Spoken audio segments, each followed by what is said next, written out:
Welcome in, everyone. Sorry we are running late. We had some technical difficulties in the background and was trying to get it figured out. Ignacio is still trying to figure his technical issue out. We couldn't hear him. He's trying to get that fixed. That's why my co host isn't here. And we do have two special guests Scott from Truck Tech Innovation that created LANEMetrics, and we're giving a live demo tonight. And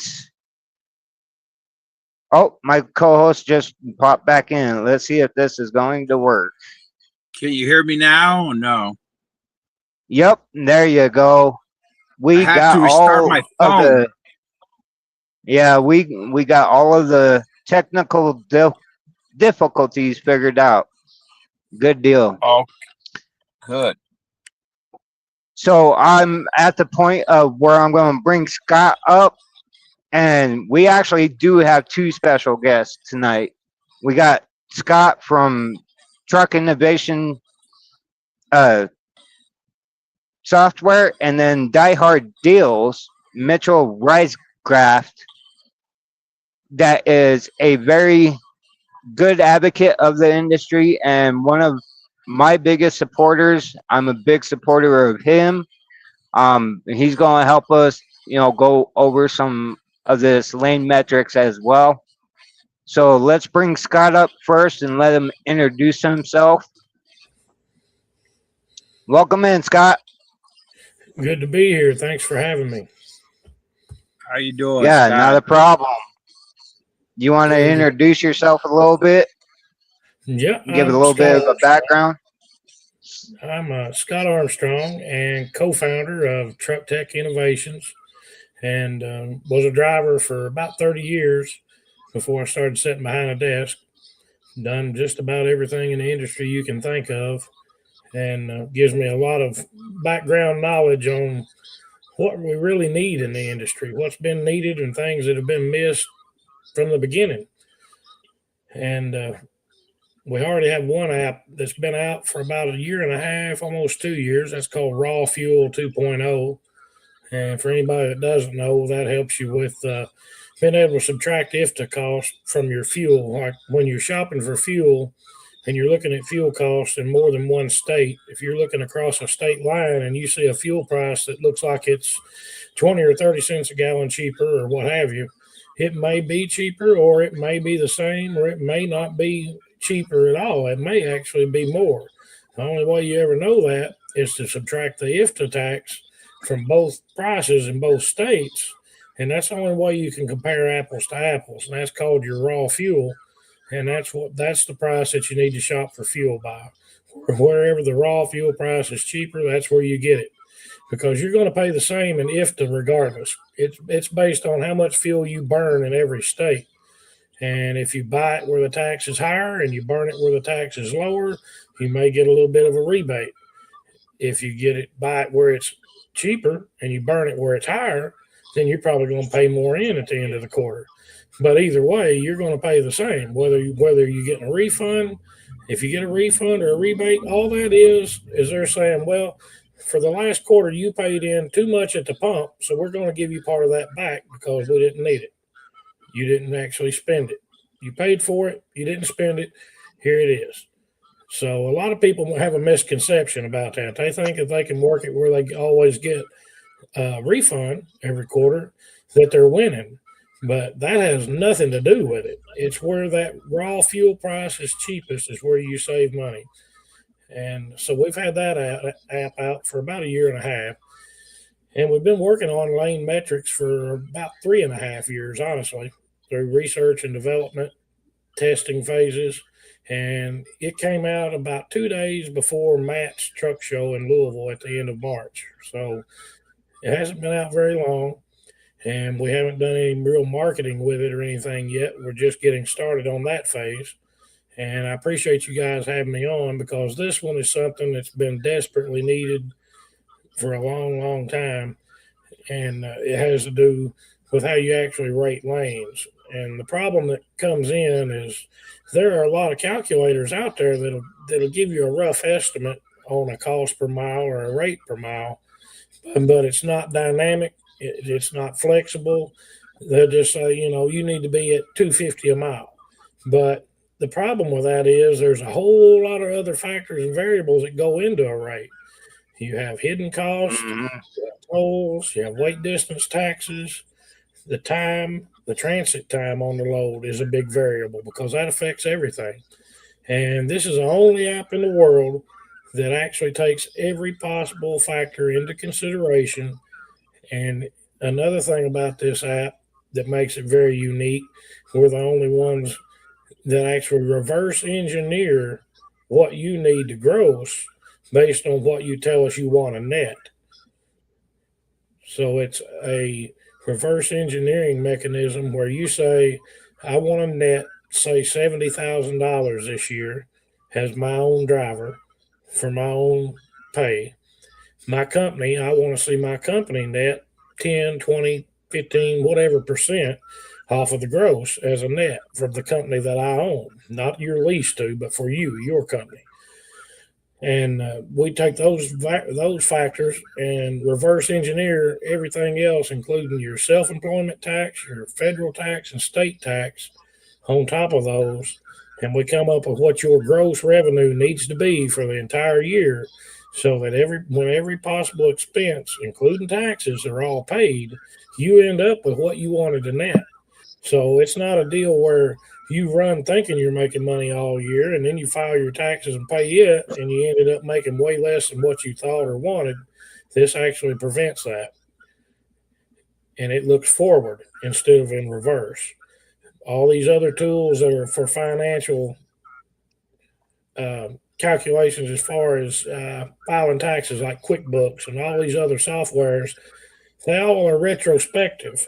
They take all your expenses that you had for the year, and then they figure out what you owe in taxes, and then you find out what you have left.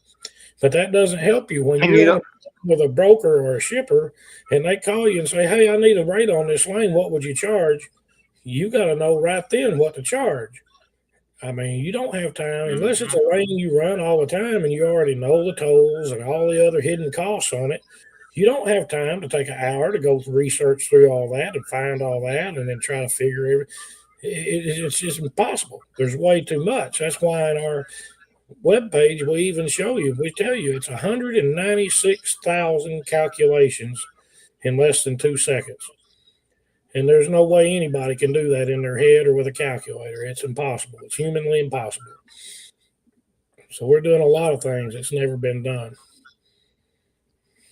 Right. So, and before I bring up Die Hard Deals, Mitchell, I want to actually say that I have used the Raw Fuel 2.0, have looked into the LANEMetrics, and the LANEMetrics to me is more comparable to how DAT, Truck Stop, Sonar come up with their lane rates. But this goes so much deeper to where it benefits the owner operator to know his operational cost. Exactly. And it's 100% dynamic and it adapts to any kind of operation.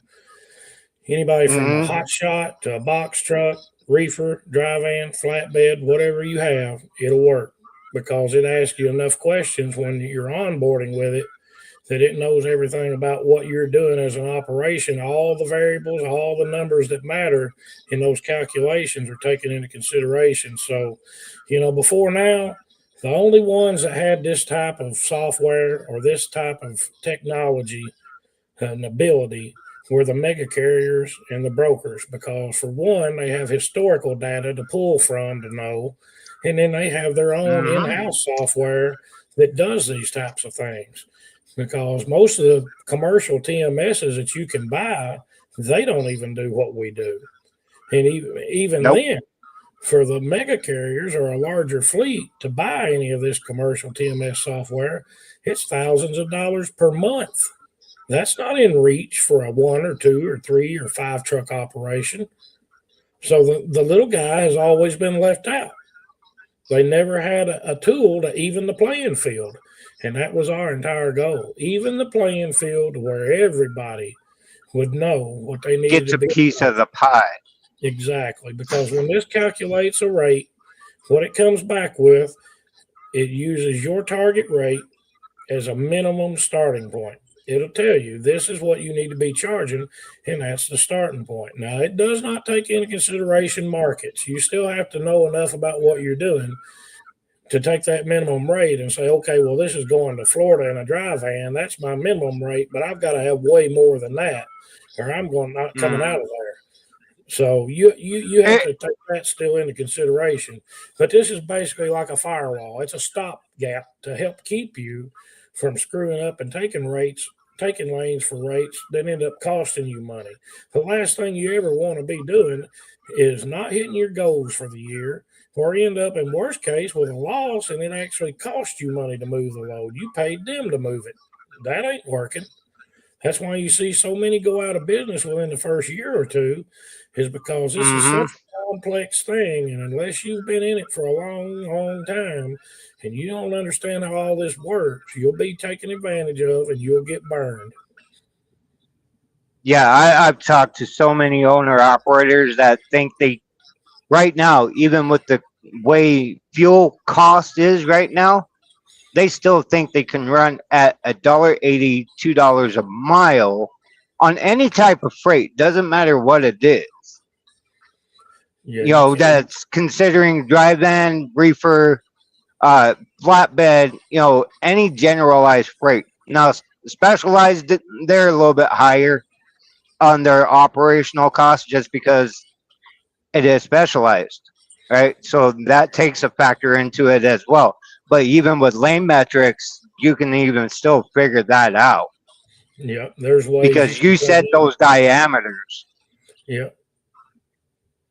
But Ignacio, you got something to say before we bring Mitch in and get the live demo going? Yeah, for example, you can give us a rough estimate. I would book loads myself. I've been a dispatcher for my own self, or kind of prospect for backhaul right from the spot market. Sometimes you're on the phone, right, and a lot of the times you don't have a lot of time to come up with a price for a rate that you would be willing to offer. So that's where experience comes in, right? I've been in the game 37 years, so I already know from the top of my head more or less what's profitable, what's not, what's trash, what's gold, just due to experience. But even for myself, right? Because I can be honest and say, look, listen, I've never considered the IFTA. I never consider the other expenses that are not immediately related to the load, right? We just probably focus on the driver, the fuel, the maintenance, and then consider the backhaul, right? Because a lot of times if you end up in a dead zone, you want to make sure you maximize your profit, because you're gonna probably take a loss coming back, or if not, coming back empty. Now, how fast it is your system to give me a number, a set number, whether it is a net or a gross number that you're talking about, while I'm on the phone and I have the broker probably with another 10 calls besides mine. How fast can this number come up? Well, you have a rate of lane page that you go through, and it flows just like you would talk to a broker on the phone. You already know where your truck's at. You plug in a zip code or whatever for the current location. You can use either a zip code, a physical address, or a city state, and it'll pull that up. You can do that for any other locations. And it flows just like you would ask the questions to a broker. As you ask them and they tell you, you plug it in. As soon as you have your questions answered, you hit calculate, and it takes about 1.6 to 2, between 1.6 seconds and 2 seconds, and you got your answer. It's running 196,000 calculations in less than 2 seconds. Great. I believe that there's so many versions And most of the time, you know, we all old schoolers usually have a mental number up there, right? Or sometimes we have a piece of paper to kind of calculate really quick. But if you've been in the industry for so long, you already more or less know based it on experience. But that can also be deceiving, right? It's like Chris is saying, you've been, for example, for forever, we thought $2 per mile was a decent number. For years, we had this thing, but due to fuel costs, uh, in my experience or my mental calculations before, when the fuel cost was roughly 3%, but with the fuel cost now, it might be maybe 50% of your cost, because it increased maybe to the double the regular price that we had. So now those numbers are moving tremendously. So maybe this application here, it's a good uh, maybe a tool to have for us to really move in the industry, right? Because if we're used to thinking, okay, $2 was the norm to still remain maybe profitable, now with this economy or with this major changes that pop up, for example, this one time with the fuel, we might be fooling ourselves, right? If we thinking, oh yeah, we can still do business for $2 per mile. So I believe this is where this tool can be a help, right? To even us old school owner operators can even learn to adjust with the economy or with the market, right? So I think there that might be a help with people like myself. And this updates with the EIA every Tuesday when they release their new national average fuel rate. This app automatically updates the numbers. And when you get to the bottom of the rate of lane page, we're going to showing you what that week's national average for fuel is. And then you can judge by from there if you want to charge based on a national average, or say you know you usually get about 30 cents a gallon discount off of whatever the national average is. Then there's an option where you can plug in your own fuel rate, and it'll override the national average. You leave it blank and it uses the national average. So that helps keep it helps you a lot. Yeah, and you know what, Scott? Thank you for coming up with such a thing.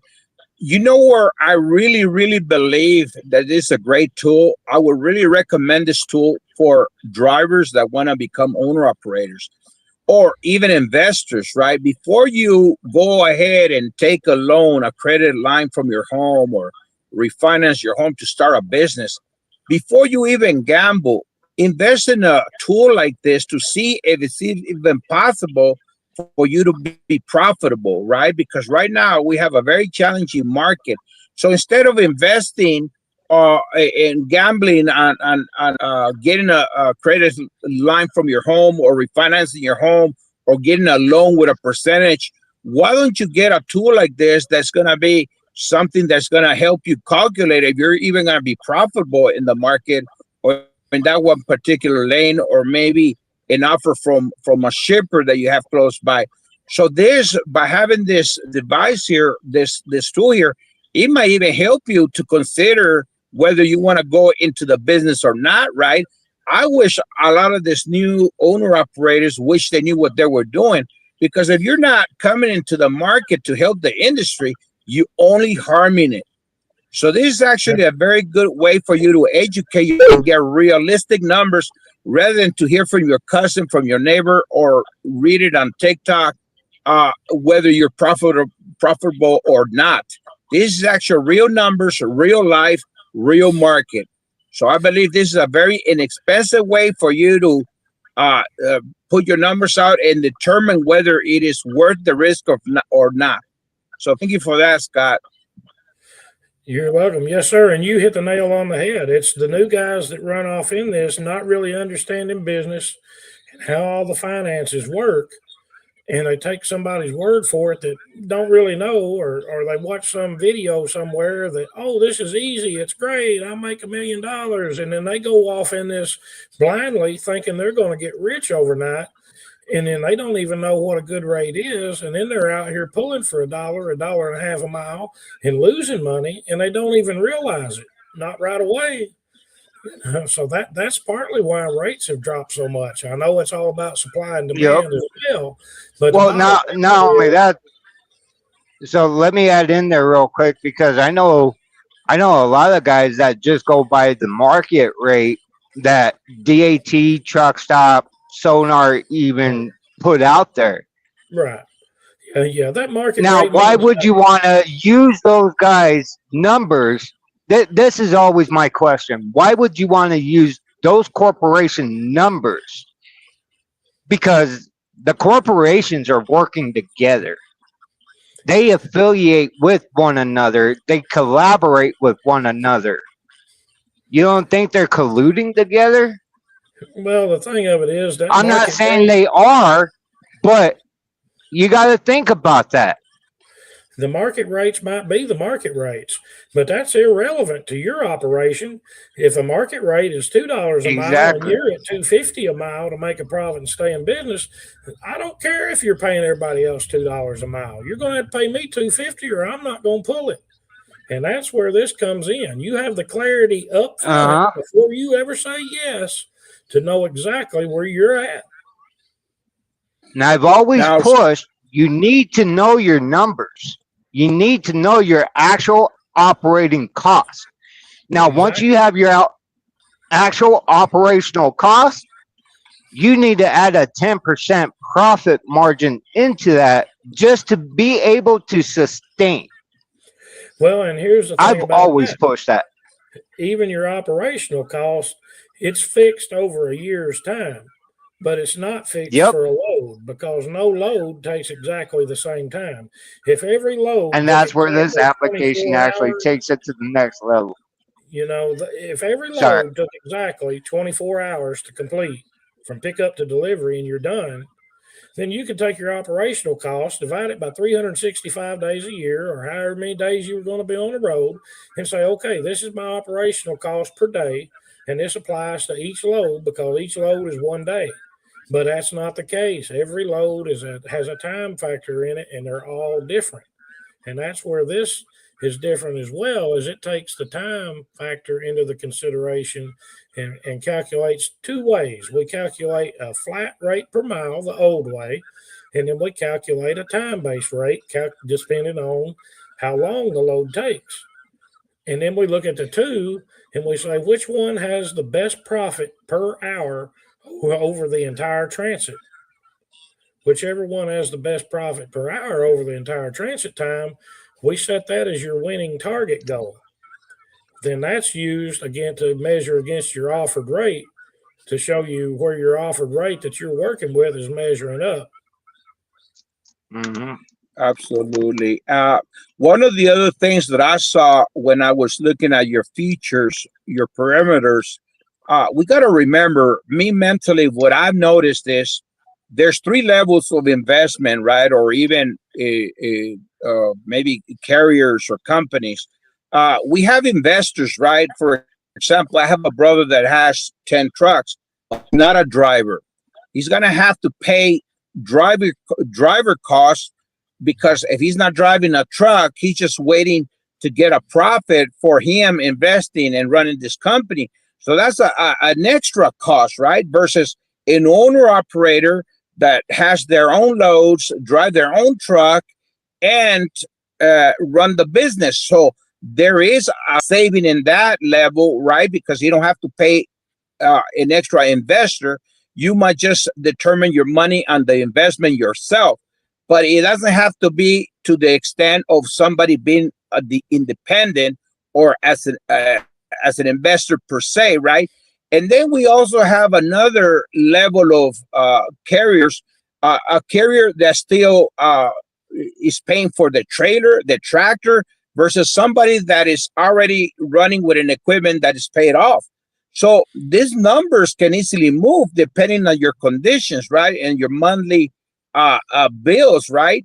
So this is why it's not one size fit all. This is why it's important for you to have something for yourself, something that is going to tell you exactly what you need to earn, according to your own bills. You cannot run a profit number versus the neighbor's expenses. So this is why you cannot have one size fit all. This is just especially for you, for your own numbers, so you do not have to be deceived and maybe get into trouble down the line. So I wanted to mention that because that is very important to understand. Yeah. And honestly, what this basically is, when you download this and you set up all your baseline numbers, what we've done is given you enterprise level software that's on the same level or probably actually better than most mega carriers are using. And the bigger carriers that are just using a basic TMS, you're already ahead of them. And it's completely customized. It's like you went to a software developer and said, hey, build this exactly for me and me alone. That's what you've got. It's all yours. Nothing in it is assumed.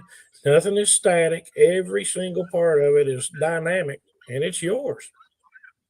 It's adapted Absolutely. strictly to you. So let's get to Absolutely. Mitchell. Yeah. Let's ahead. let Mitchell introduce himself so we could get to the live demo. All right. Hey guys. Sorry, Glad to Mitchell. be here. No, it's all good. It's all good. We're all getting to know each other and letting Scott explain, and we're having, questions answered that are very important because this is just it. And, kind of to segue off of what Scott was saying there, all the biggest competition, the brokers, the mega carriers, the shippers, they're all using data, like this, or we might, with LANEMetrics now, we might be able to have a comprehensive edge, but they're using all this data and analytics sitting there in their offices against the small carriers and owner operators. And you're sitting there still trying to work off of a spreadsheet. You're not going to be able to compete with that. That's where this software here coming across this was one of the most exciting things as an advocate for the industry, and having the family history that I do of seeing my dad just got killed out there because he was trying to work off of spreadsheets. Now that was back before all these apps and things got so fancy. But, if you don't know your numbers, or you think you know your numbers, but you're working off of antiquated information, or you don't have a way to have better updates, you're just shooting yourself in the foot chasing the dollar, and you can never catch the dang thing. At least with this, it gives you a chance. It turns the tables. And when we turn the tables and we have the data working for us because of what Scott's created at LANEMetrics, I mean, this is working off of PC Miller data. That's the most empirical information you can pretty much get when it comes to freight. So now we've got the tools, just like they've got the tools sitting in their offices to defeat us. Now we've got a fighting chance. And the best part about Scott that I love is this isn't AI.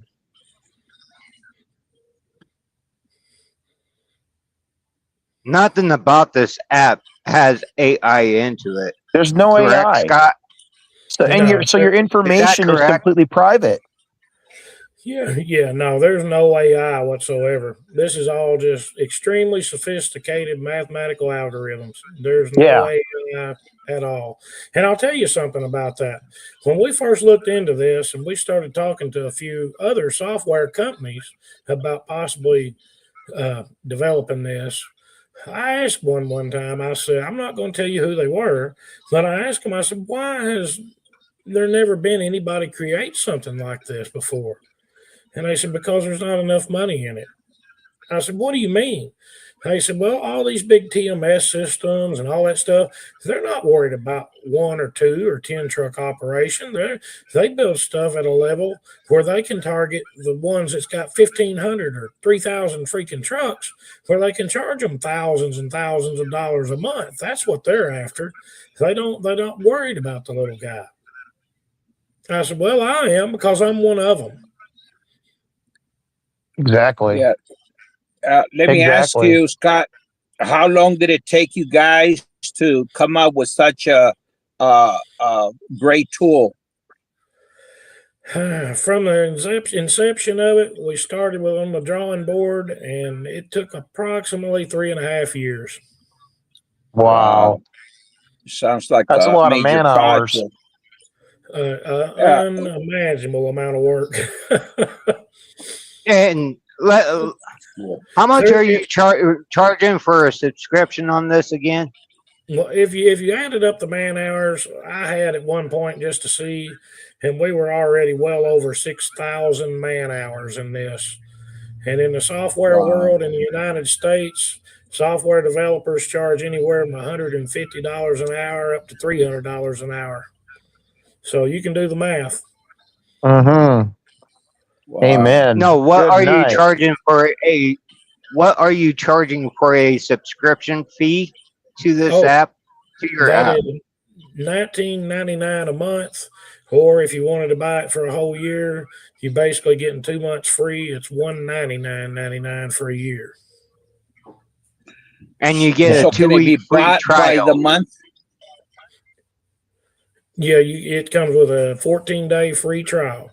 You can actually go in and onboard and set up your numbers and play around with it, and you don't even have to do any subscription at all. And we set it up that way on purpose for just like what Ignacio was saying a few minutes ago. Anybody that's just thinking about getting into the business, they can download the app, they can set up their numbers, research it, know what all it's going to cost you. You can plug your numbers in it, and you can see right then where you're really going to be, what you got to have a mile to make what you think you need to make in profit. Is it achievable? Is it unrealistic? Whatever.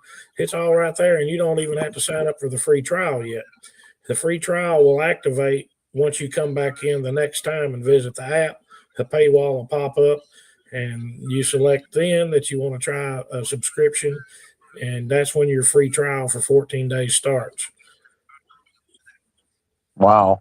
So we try to make this as accessible as we could. So let's go over the setup of the app, because there's a lot of different variables that got to go in. You got to set up a profile and the really important stuff. So talk a little bit about with us on that. Sure. Well, when you first go into the app, the first page you're going to see will be the vehicle specs page, because we have an onboarding sequence, and the rate of lane page will not work unless it has the baseline numbers to work from. So we start you out with a vehicle spec page, and that's just basic information asking you about your vehicle. And one thing here interesting to note, you can select your toll transponder, and we have about 40 or 42, I think. I can't remember. Wow. But it's a bunch. You have all your most popular ones. You have SunPass, Toll Tag, Texas Tag. You even have the River Link for the bridge over I-65 in Louisville. It's on there. Pike Pass, Beach Pass. I mean, you got them all. Mm-hmm. Easy Tag, Easy Pass, you name it. It's there. Yep. Even a few of them from So Canada. I got a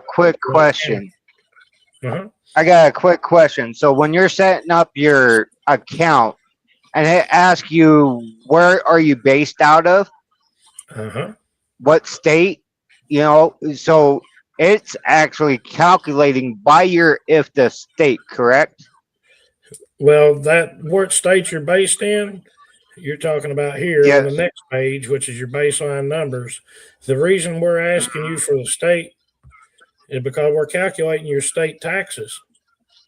So it depends on what state you live in. Some states don't even have a state tax. Every state handles state taxes a little differently, and we account for all of the different tax laws and rules and how it's calculated and all of that. So can we put in there, because I'm going to give you some load numbers. The load is going to come from California, but I'm an Iowa resident. So can we put Iowa in there and see? Sure. Okay, just so that way it's got Iowa tax put in there. And anytime you change a number, it's going to ask you to confirm it, and it'll let you know that it did. I'm married, filing jointly, I assume. Yeah. Okay. And just to show you, we have 3. You can do single, married, filing jointly, or head you can do married, filing jointly. It's fine. Yep. And then let's see. There's a lot to this. It seems overwhelming at first, but honestly, most of these numbers are very basic. And if you know your numbers at all, it won't take you very long at all to fill this out. It's not that hard to do. But you can see here at the top where we're talking about driver net pay of 70,000. That's your net pay. That's not before taxes. That's after taxes. You tell us what you want to put in your pocket after everything, and that's what we Okay. go by. And then the same for down here, you'll see we're doing days on the road. And the days on the road is very important that you get that accurate in your miles, your percentage of Yeah, dead. it's probably about right. I'd say about probably 290. Okay. Well, we can change that. Yeah, I'm just trying to make it more real life example for this. Yeah, I don't want any more than 10% empty miles. That's for dang sure. Yep. Fuel mile per gallon is about 6.85. And we'll just use I typically run a Volvo that gets about 7.5. Okay. We can change that.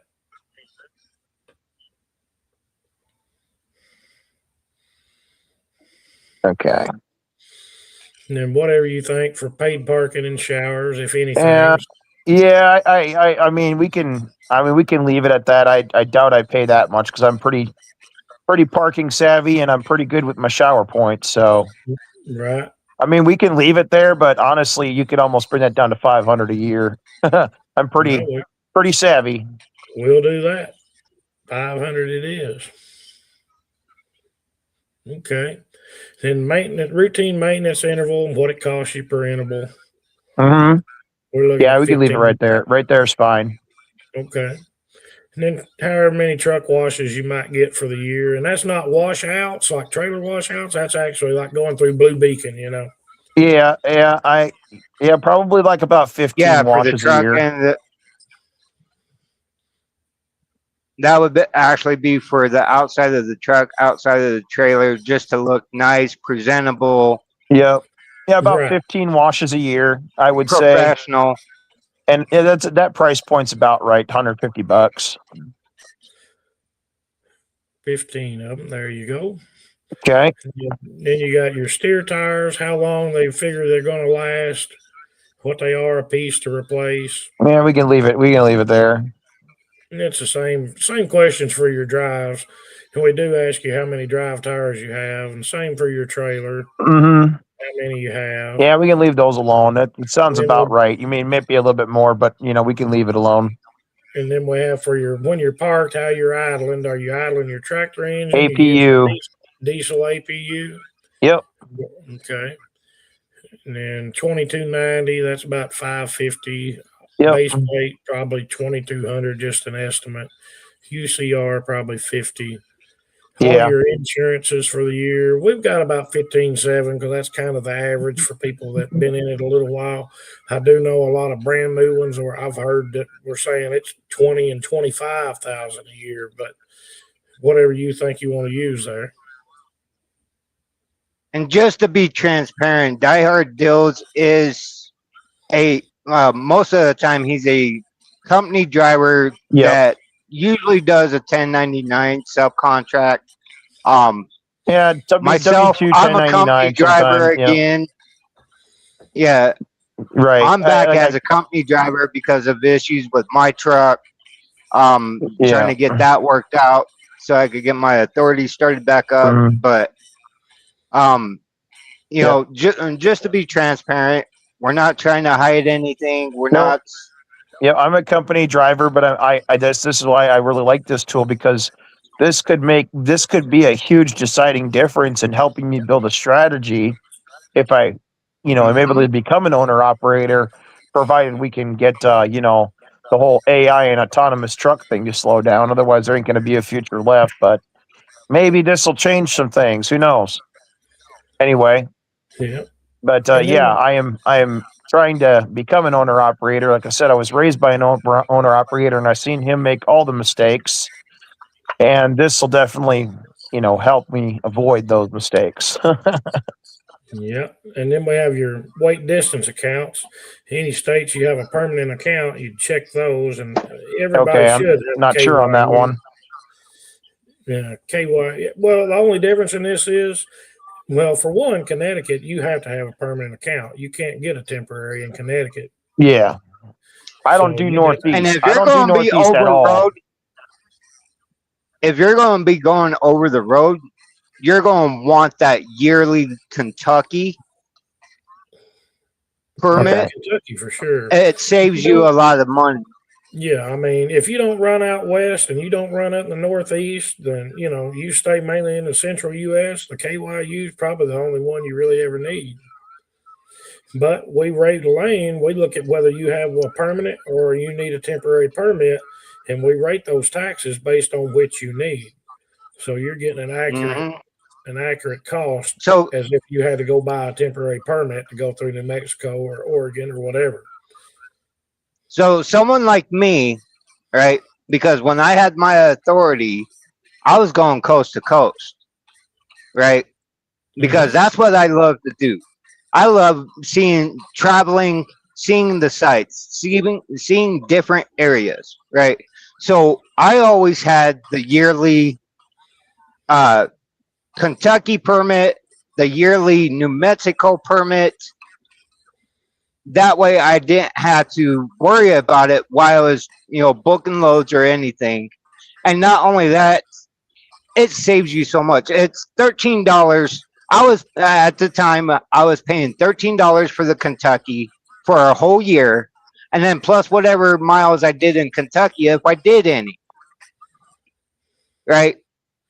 And then with New Mexico, it was $10 for one truck. Okay. And with me being out of Idaho and going coast to coast, I was doing more miles in New Mexico than I ever thought I would do. With Kentucky, hardly ever.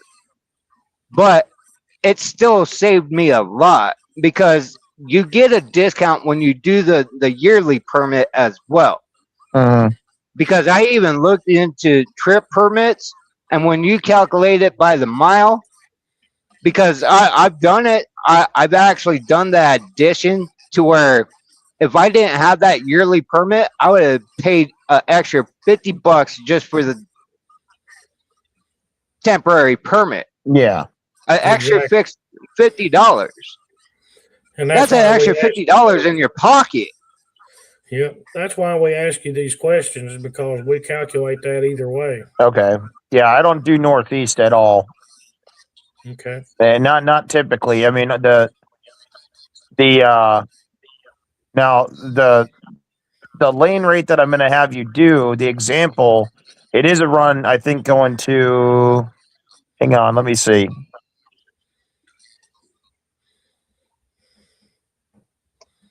And just so everybody knows, I asked Ignacio to get some screenshots of a couple of different loads off of his load board because he does run his own authority. He has his own truck stop load board subscription. So he got a couple of screenshots, sent them to Mitchell. Yep. Because Ignacio, we were trying to have the actual load info shown just like Scott's got his LANEMetrics, but we couldn't get it figured out. But technical difficulties. Scott is the genius of the tech side, and he wanted to help us with it. So there's that. I gotta give you a little bit of crap, Scott. That's all right. So okay, yeah, all the other baseline numbers there. Yeah, I mean, I don't have a lot of real stuff to put in there, so maybe you guys can kind of help me out on that part. Well, did you want to add let's just say if you had a dispatcher or somebody that was a percentage off the top, we can add that. Yeah, 6%. 6%. I have one that I pay 6%. So that's a real number for me. 6% for my dispatcher.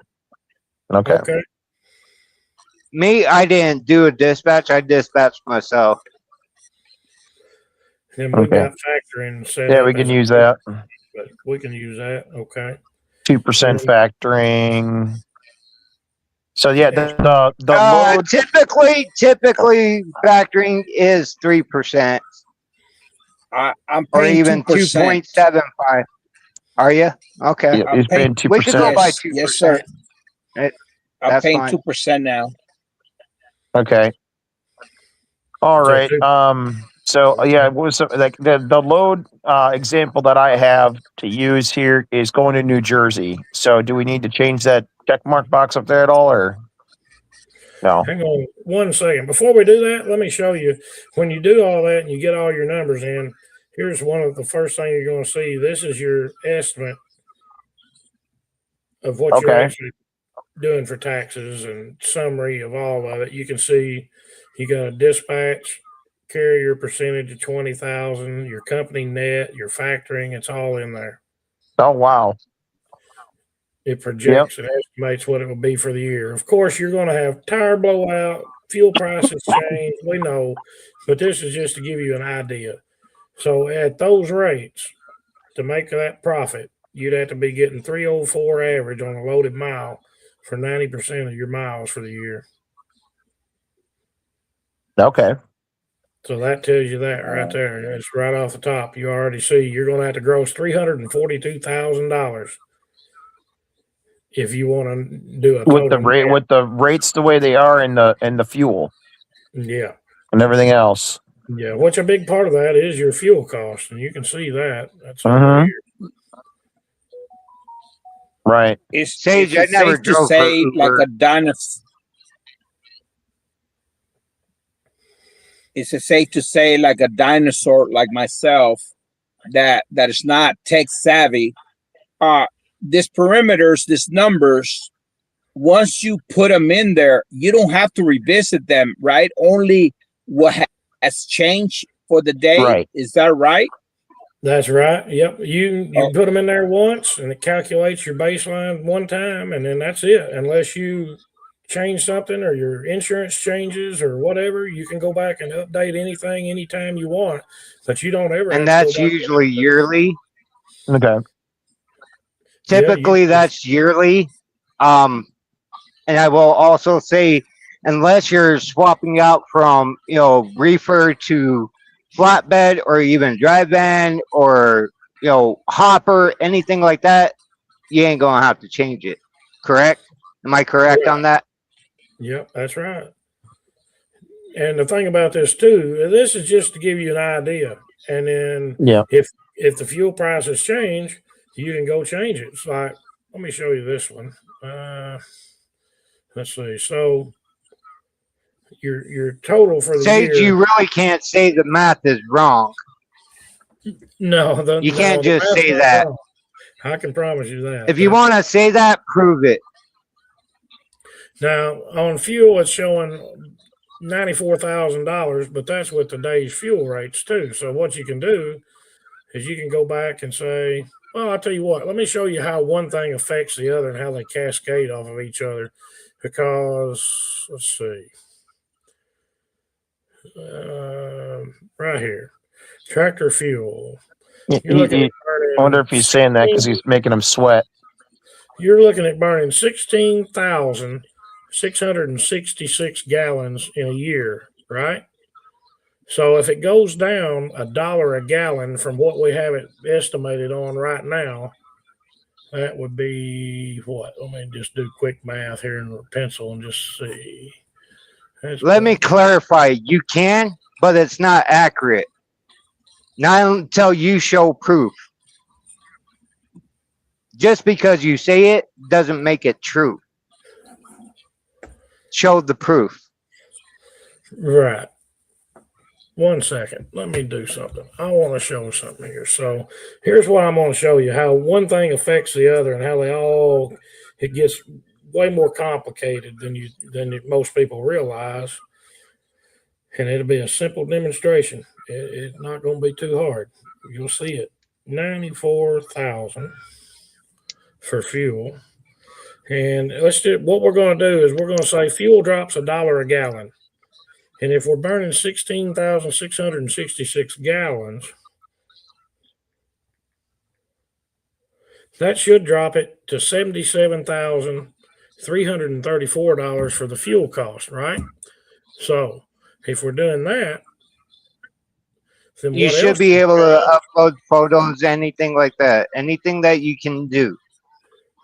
Okay. So Later on, we will take phone calls, and you can speak on my other phone. This is an exam. This isn't. I mean, this is for example purposes. I mean, you know. Hmm. And So if you you know what? Go ahead. where you've got I'm your sorry, gross Scott. revenue, see where you have your gross revenue of 342, 278 there in the middle. That's what you had to gross for the year based on fuel prices right now. So if we take $16,666 off of that, which would be $1 a gallon drop in fuel, it should show 325,612 by simple math, right?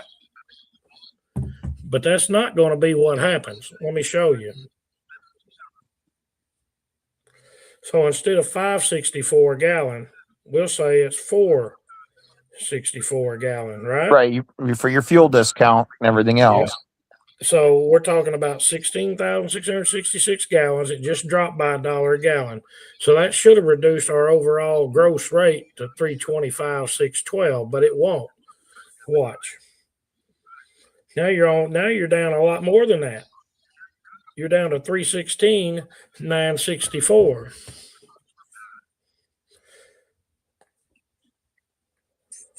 For the expenses, right? That's another $8,918 that it reduced your gross revenue cost by. And the only thing it changed here, I'll go back and show you the fuel again. The fuel changed by exactly what I told you it would change. See that? 77,333. Because we reduced by $1 a gallon on 16,666 gallons. Yeah, we're still talking about setting up the baseline. We haven't even gotten into crunching lanes and everything yet. Right. But what I'm trying to show you is how dynamic everything is and how everything feeds off of everything else. Because it didn't go to 325. It dropped all the way to 316. And that other $8,918 came off of the fact that a lot of these numbers in here feed off of the gross. Mm-hmm. So when somebody says, well, fuel went up by $1 a gallon, I got to increase my rate by $16,000 for the year. No, you don't. You got to increase it by more than that because you're paying for these other things that go on top of it, and they all come off of it. You got a dispatcher, you got factoring, you got all these other things that are a percentage of the gross. So if you have to increase your gross to cover your operating expenses, your fuel, if fuel goes up by $1, you've got to go up by way more than $1 so that when everybody else gets their piece of the pie, you still have that $1 left to cover that increase because other stuff increases as well. Go over to Facebook and you can post up pictures. What's that? That is a very important information because because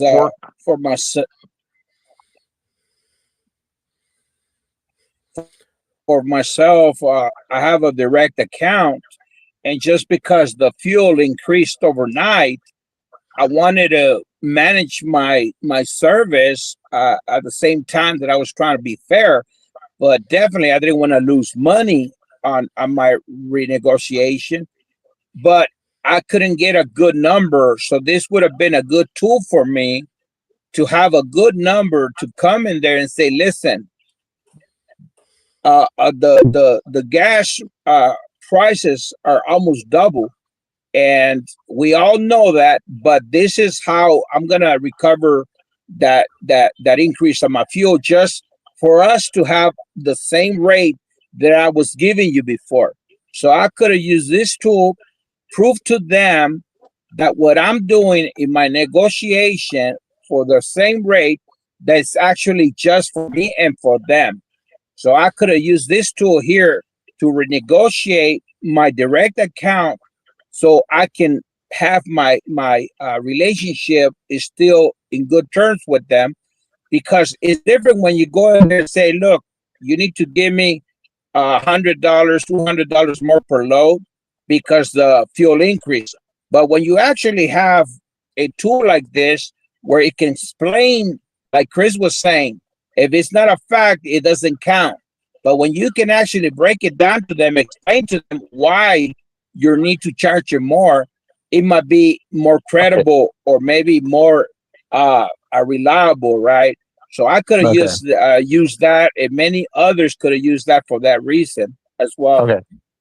Right. Let's Okay, continue so with Sage, hold getting on, the hold on. baseline. Sage, here is something I got to say to your last comment.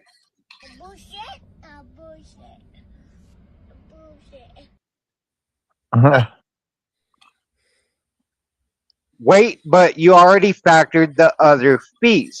We already said that those numbers can change because they do fluctuate. Yeah. We already stated that. So Okay. here on the If you're last going thing- to troll, I will kick you out.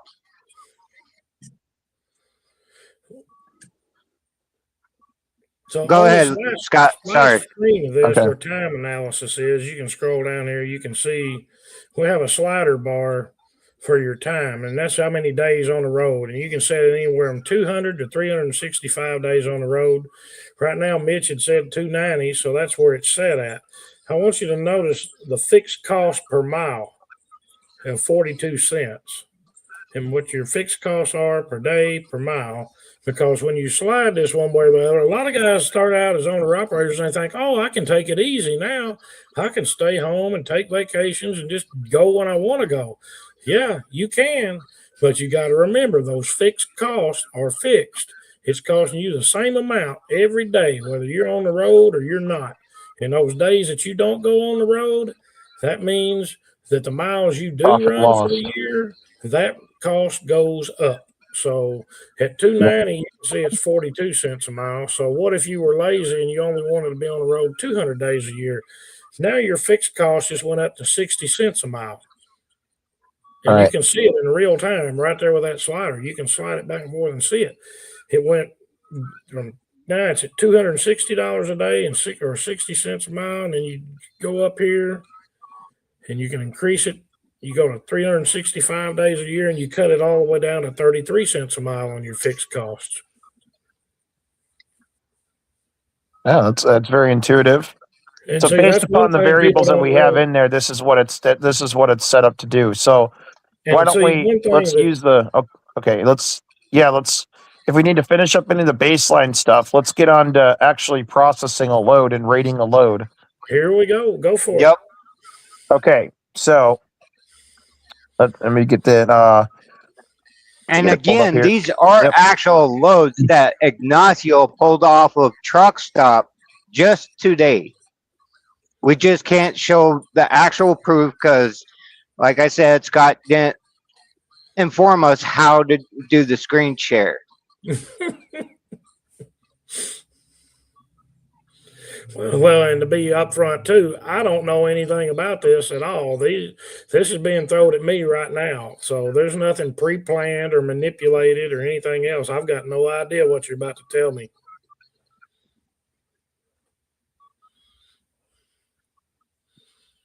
Go ahead, Mitchell. Read out the first load. Okay, can you guys hear me? Okay, so we're starting in Riverside, California. Now, is this going to be a current location so we can set up Deadhead? Yeah. The Deadhead is only 23 miles, so that's the point of origin Ignacio had set. So 23 miles, Deadhead to Riverside, California. So, Ignacio, where is the current location set at?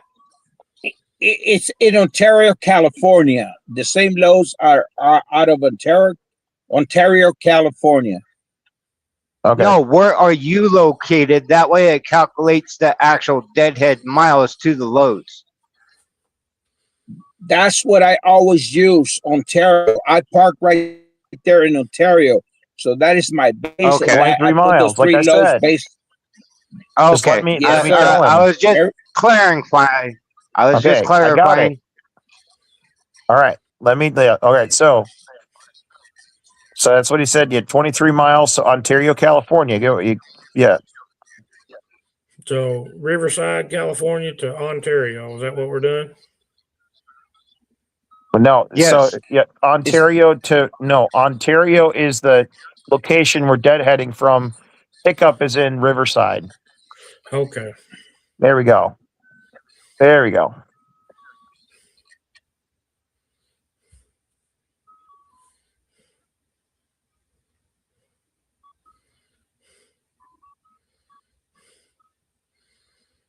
Okay. So the And first, we're picking up on the 4th by noon. Okay. So we'll just say what, 10 a.m.? Yep, 10 a.m. pickup. Okay. It's going to Edison, New Jersey.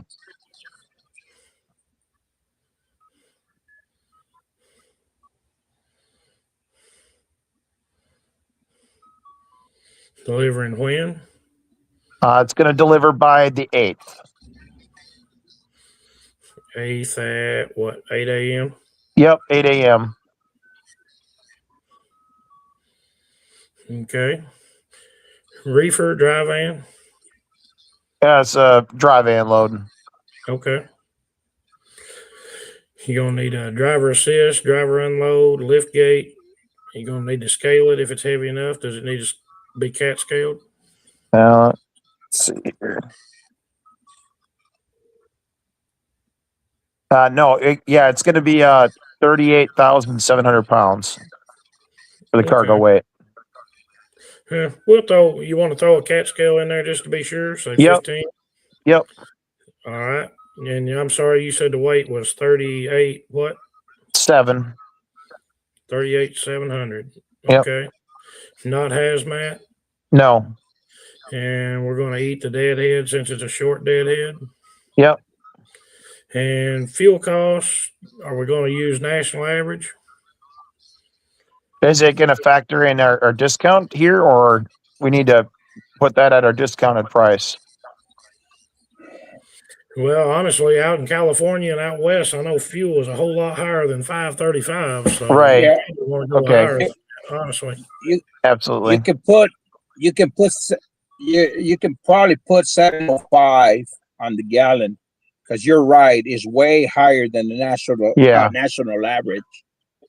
Yeah, this trip's fuel cost. we're trying to figure your actual discount that you get at the pump by using your fleet card or using mud flap or anything like that as well. Yeah, it's pretty safe. You can put anywhere from 685 to 705, depending on. Is that going to be the average over the trip, though? Run it. Yeah, it's going to be. Is it going to be an average over the whole trip?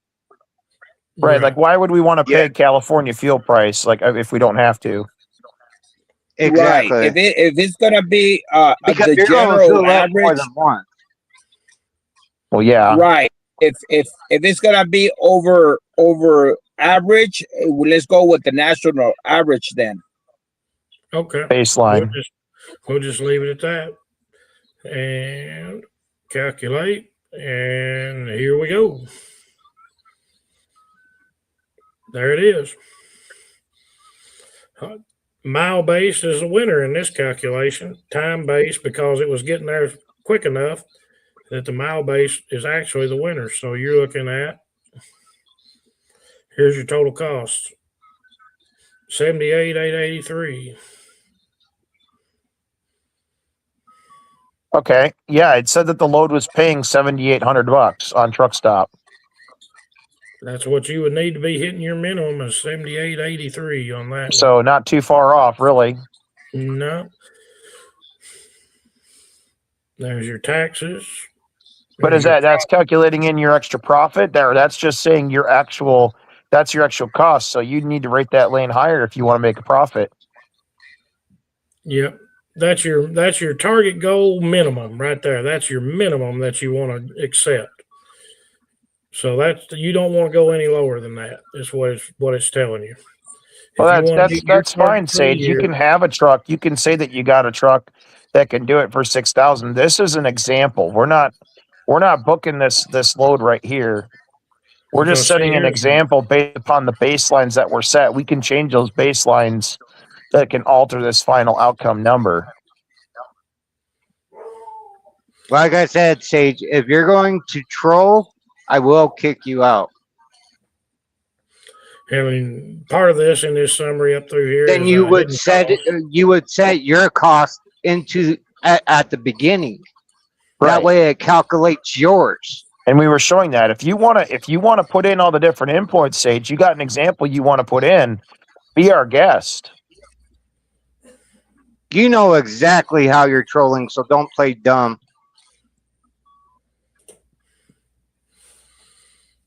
But right here, you can see it picked up your easy pass. There's your toll cost. There's your weight, distance, taxes. I'm sorry, I'm allergic to bullshit. Yeah, we have a history with Sage. $15 scale fee. There's your total hidden costs that you didn't have to go research and try to figure out. $246.71. That's good. Goodbye, Sage. Like I said, unless he wants to actually provide the real numbers, if he's not willing to do that, then I mean, yeah, I told him he could go over on Facebook and upload photos. Yeah. There's or type it out in the comments. I mean, yeah, come on. If he wants to be the one to play with the numbers, go right ahead.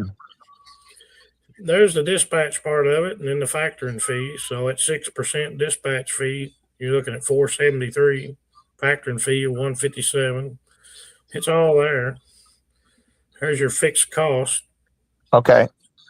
$11.49. Routine maintenance of $167. Tire wear, that is also $167. Then you can see here, you put in, you told me, what was your my fuel mile per gallon, did you say?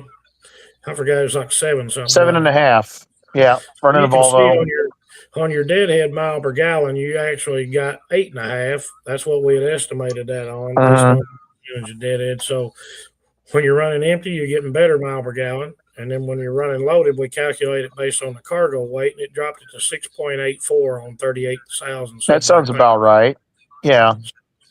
We're right in the ballpark on that. You're at $2,139 in fuel, another $41 for DEF. And if you had a reefer, it would show you how much reefer fuel and maintenance that was. Yeah, and so miles, 2,736.62 miles. So those of you who are listening, the reason why we're being so hard with Sage, he has a tendency in coming into truckers podcasts that are trying to help each other out and trying to make our industry better and trying to figure out different solutions. He has a tendency, along with his other buddy Narc, to make a point to harass drivers. Yeah. So he's coming in here. His questions that he has are not authentic. They're not genuine. Nope, he's trying to do whatever he can to shoot holes. I have personally been dealing with Sage for almost 3 years now. With Narc, about 2.5 years. And you can see here, we've got the map also where you can, on that route, when you route it, it'll show you exactly how PC Miler routed you. You can see it going across the states. You can blow it up as big as you'd like. Very good. So it even, it explains your routing. I mean, it's so intuitive. I mean, it even tells me like the hourly rate and everything. That's pretty intuitive. Yeah, and while that sounds like a whole lot of money on that rate, you figure it's $2.88 per mile with a 98 cent per mile profit margin is where your target rate is.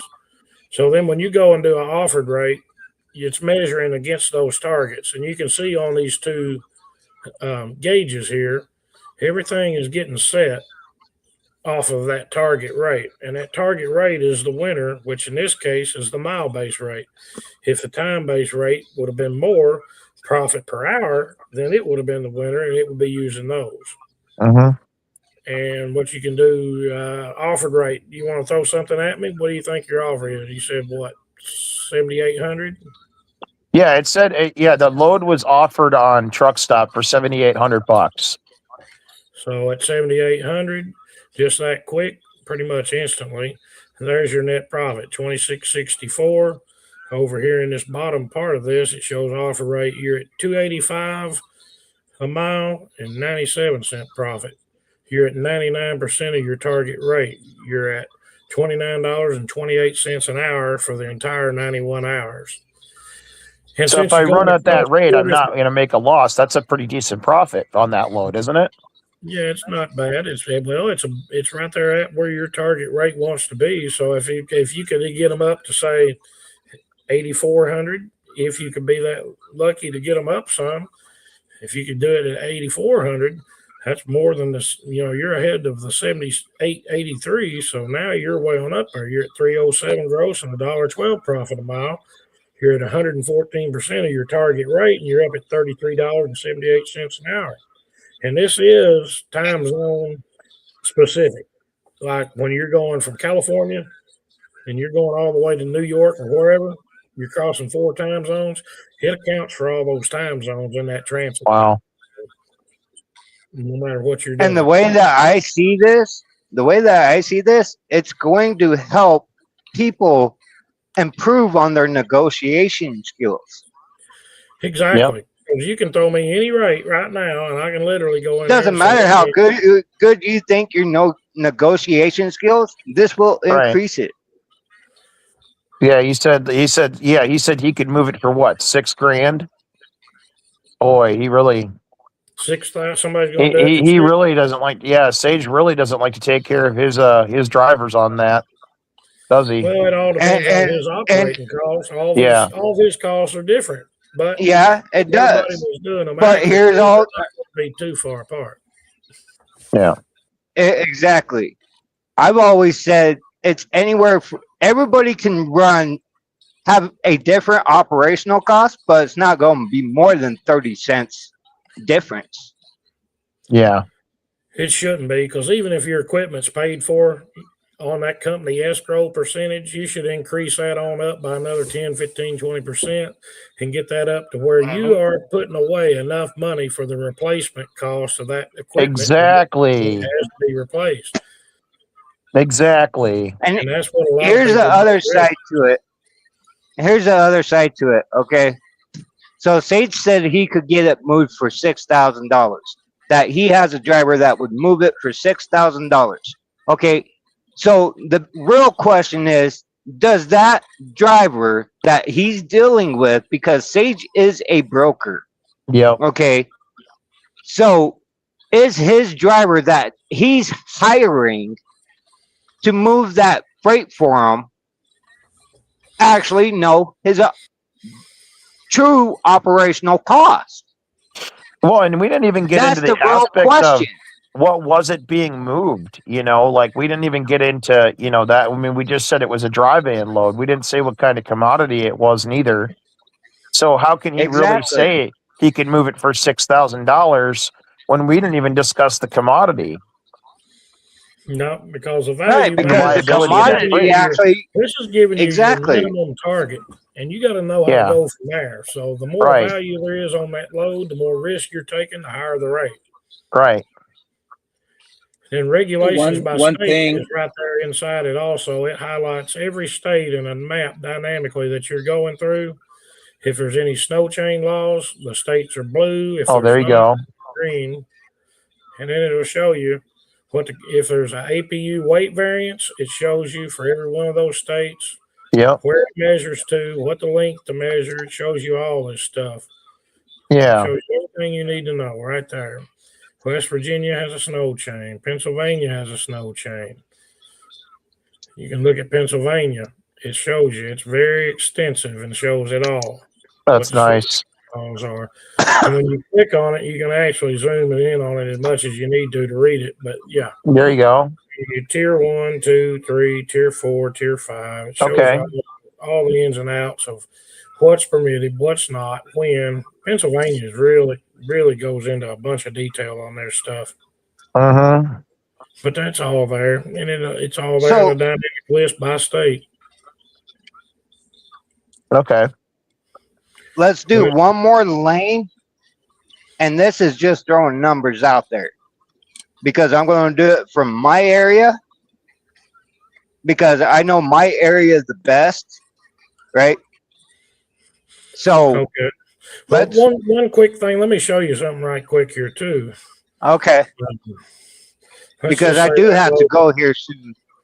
But Okay, let's just say 4,000. That same load there, cross country. If I offered you 4,000, that's how much you're losing. Jeez. It shows you the total loss and the loss per mile. Yeah, it lights up. It says, basically said, don't do it. Yeah, and the gauges are turned red, so it's like you can't miss it. Like, Right. and when they're all compressed, you can scroll the list and you can just easily spot, this one is a no-go. That one ain't making nothing. That's a no-go. And then you say, oh, that one's a pretty good profit. The needle's maxed out. What was that one again?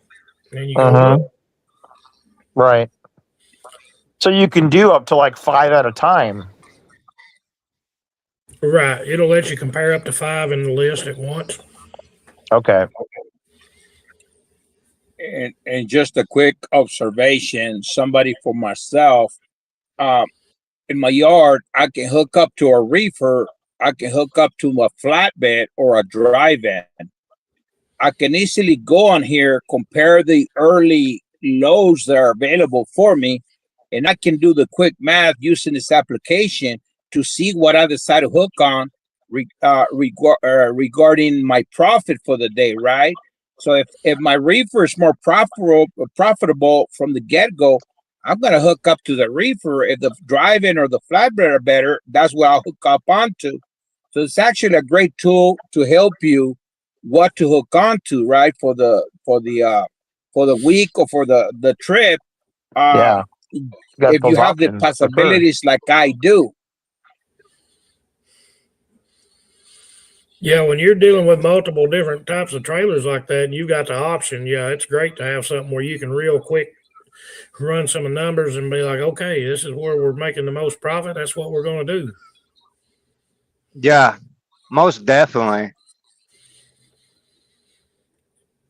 Okay, are we ready for It'll allow you up to 30 extra stops too. Oh yeah, that's something I was going to ask. If you extra stops for pickup and extra stops for drop, you got all that in there. Yeah. Well, you just that's one of the ones that I'm going to do. All we Okay. need to know on it is the extra stop. It doesn't matter as far as calculating the miles and stuff. All we need to know is it's an extra stop and where it's at. The only times we need are your pickup and your final destination. Okay. That determines the whole transit time. Okay. Did you have another one you said you wanted to do? Yeah, Go ahead, so Chris. current location, Buell, Idaho. What is it? Buell, B-U-A, yep, B-U-H-L.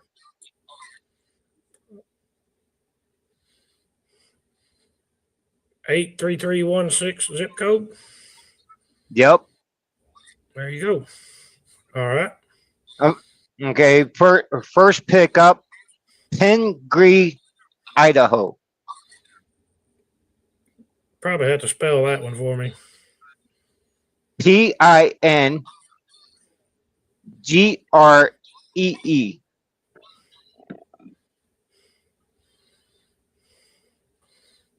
There we go. All right. Picking up when? Let's say tomorrow. What's tomorrow's date? Tomorrow, Sunday.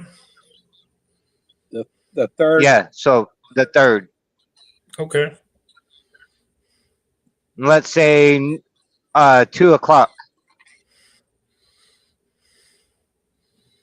And again, this is just random, but it's a lane that I know moves quite a bit during produce season. Did you want 2 a.m. or 2 p.m.? I probably put 2 a.m. 2 p.m. Okay. There we go. Okay, and then Next stop, You gonna have American what, Falls. just one extra stop? No, there's going to be actually two. So 3 total drops. Yep. Okay. Well, two pick. Yeah. Alrighty. I'm ready. And then also Rexburg, Idaho. That'd be your first extra. Be Rexburg. No, the first extra is American Falls.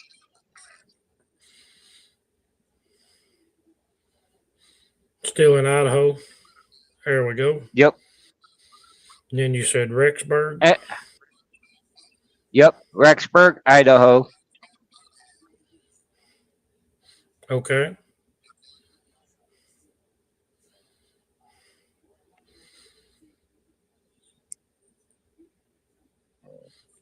Then you need where you're delivering your last stop.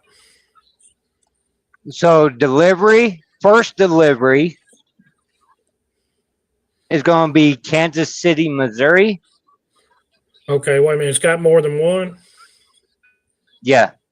Okay, hang on. How many? 2? 3. 3 pickups, 3 drops. 3 picks and 3 drops. Oh, okay. All right.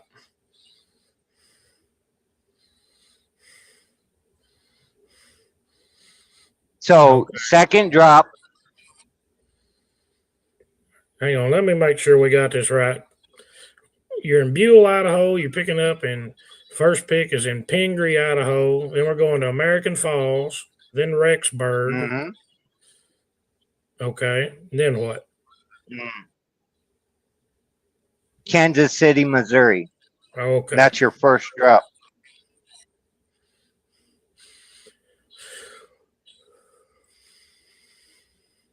Okay. Next drop. Is going to be Springfield, Missouri.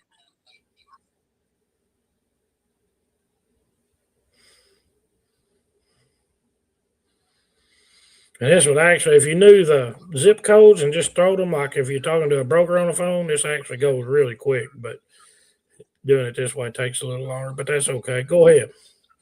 Now what? Final drop? Then the final drop is Carthage, Missouri.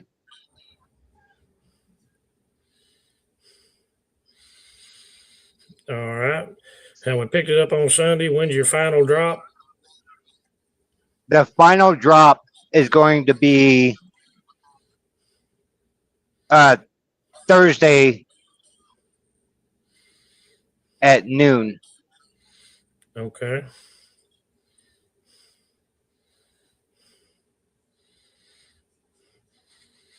Dry van or reefer? Reefer. Refrigerated cycle century for potatoes, unless you're talking about French fries. They usually want continuous. Okay, continuous. Refrigerated or frozen? Refrigerated. Okay. And then a trailer washout for potatoes, are they floor loaded? No, they're on pallets in bags. Okay, you ain't got to worry about them. Mm.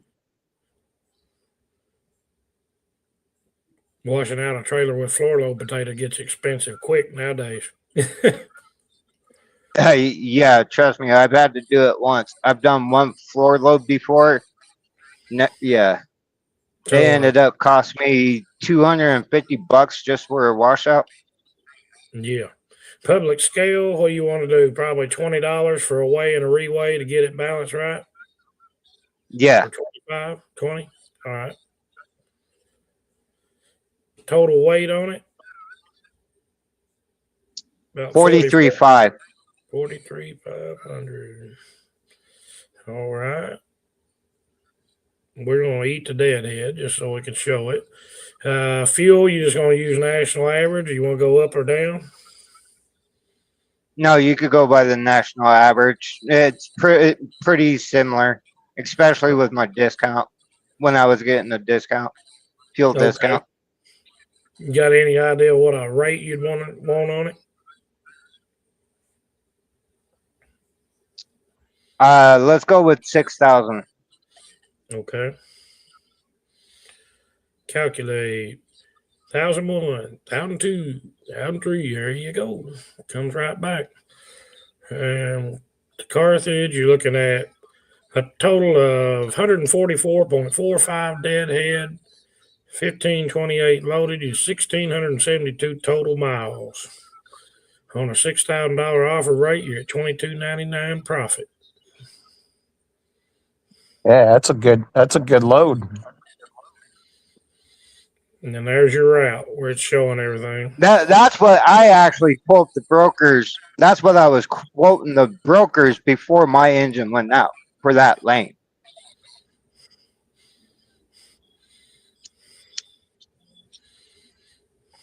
I mean, Let's see, that's a good profit. I mean, considering what you got a half a week wrapped up into it. Yeah. $3.93 a mile gross, $1.50. Typically, the brokers were trying to go around, 5,000 to 5,200 is what they were trying to move it for.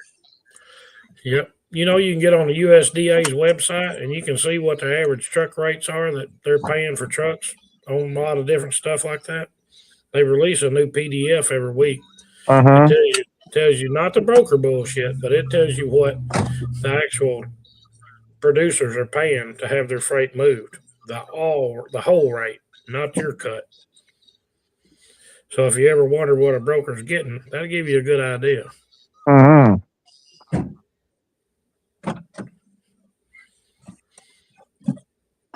Yeah, if you get the $6,000 for that load, that's a decent load. That's not bad. So why don't you go back and actually adjust it to where you add the deadhead miles in? Add the miles. Just to show the deadhead. Because you got like 200 miles deadhead. Right. Well, they're accounted for here as a loss because we didn't try to charge for it. Mm-hmm. That way it shows everybody the difference. Right. That's what I'm trying to show. If I can remember all those things. Buell. Oh, shoot, it deleted it. Oh. That's Buell, right. Idaho. BU. Yeah, if you got. Yeah. BUHL.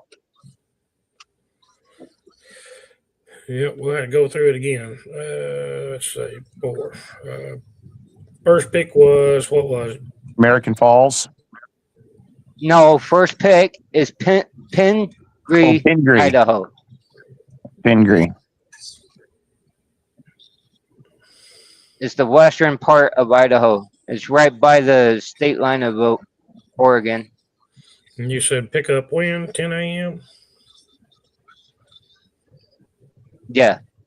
We'll go with 10 a.m. I think it was. Because all that will actually. Well, we said 2 p.m. Oh, yeah. We said 2 p.m. But yeah. Well, we can do that. Let's see. 2 p.m. Then your first drop or first extra. That was. Is American Falls. Okay. Idaho. And your next one? Rexburg, Idaho.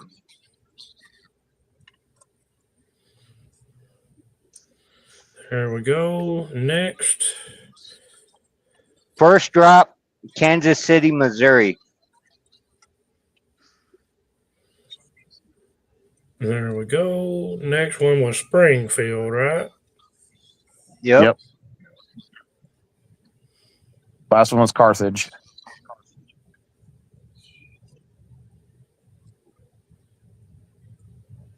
And we said the 7th at 10 a.m. That's what it was, wasn't it? Yep. On Thursday. Yep. We said reefer, refrigerated, running continuous, no washout. We said scale was 20. $20. Yeah.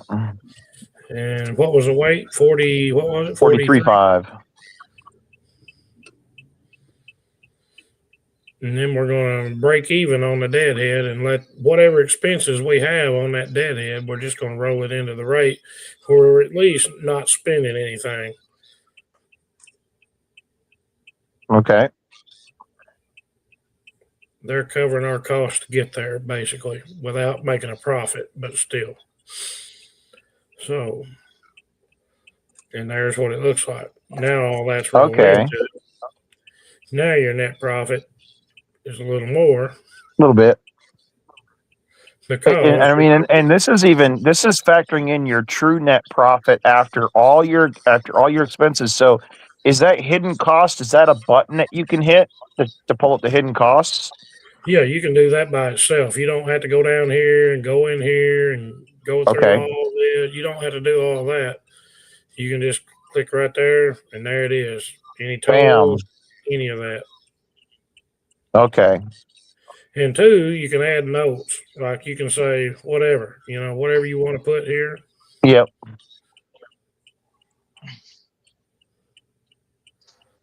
And then when you come back to it, it's there. But the thing about that is when you save that into that part, we don't see that. None of that gets transferred to the database or the back end servers or Nothing. anything.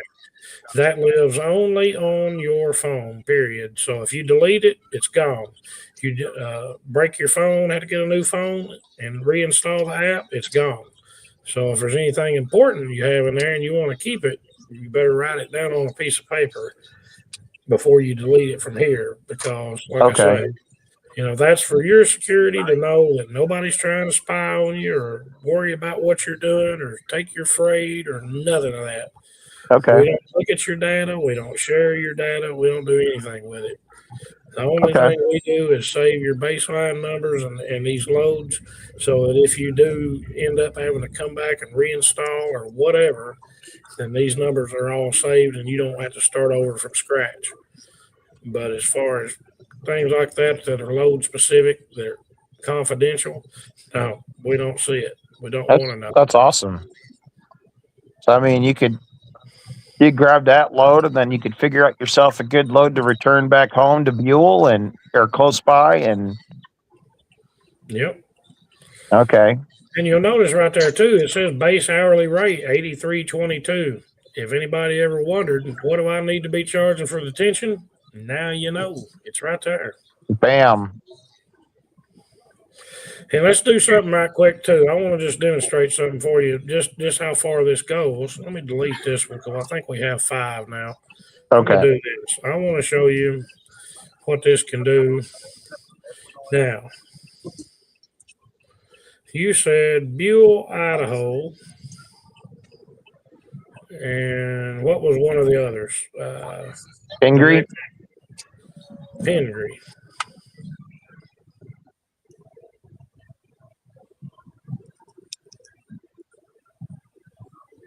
Yeah, I think I spelled it wrong.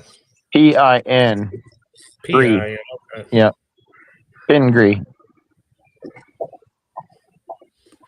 And that was a short distance too. It was only like 20 miles, right? Mm-hmm. No, it's 200 miles. Oh, 200. Okay. Well, that'll work too. I just want to show you what it does on a really short load from Buell to Pingree. And then we're going to say Pingree. What's the next pickup? It was close to the other one. Pingree to where? American Falls. American Falls. Is that one pretty close together? No. That's about 250 to 270. Well, that ain't going to work then. I was wanting to demonstrate. I'm not familiar with all these damn places in Idaho. I never run up that way that much.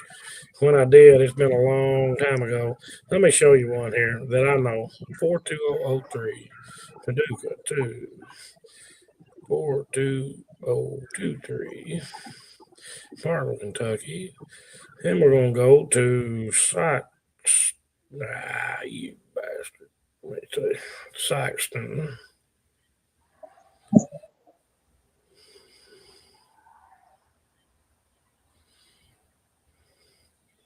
Saxton, Missouri.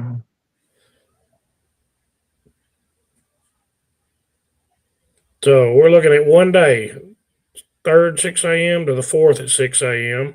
It's going to be a really short load, but I'll show you.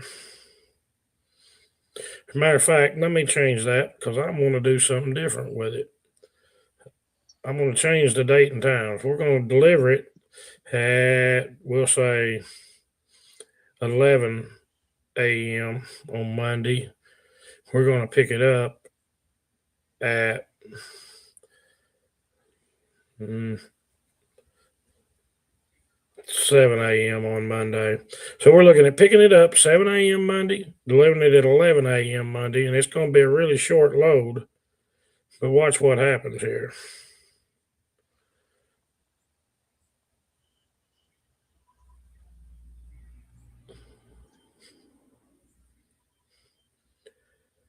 Now read what the rate recommendation says. Okay, okay. So if you don't put it in there, then it'll tell you what it recommends you charge. Well, it does that anyway, but when you're doing a really short load, the thing of that is, if you read that, your half day rate, which is a minimum for 5 hours, half day rate, plus your base hourly rate for all additional hours after 5 hours. So even though it's only going 47 loaded miles, you can see what the gross is on it. 834 a mile is your target rate. Because even though it's going that short of a distance, you still have to make your target goals, and you have to do that. When anytime you call a big carrier and ask them to do something like that, that's exactly what they're going to tell you. We have a half day minimum rate, and then we charge X amount of dollars for every hour after. That's how the industry works. That's how the big boys play. Yep. And that's how this works. Okay. Just because it's only 47 loaded miles and you can be over there in a couple of hours and do it. No, you don't do it for a couple of $100. That's crazy. You've still got to make what you need to make, because even at that 400, you can see you're only making $175 net profit. Yeah, that ain't very good. Yeah, but it comes out $368 a mile. But there again, this is your minimum. If you can get more than 4, then you do. But this is a firewall. It protects you from screwing around and losing money when you don't need to be. It gives you an idea of where the bottom is for you. Yep. See, that just proves my point when I tell everyone you have a daily rate, you have an hourly rate, and you have a weekly rate that you need to meet in order to know your actual operational cost. Yep. And this handles all of it. Yep. Very cool. And then you have your monthly revenue rate.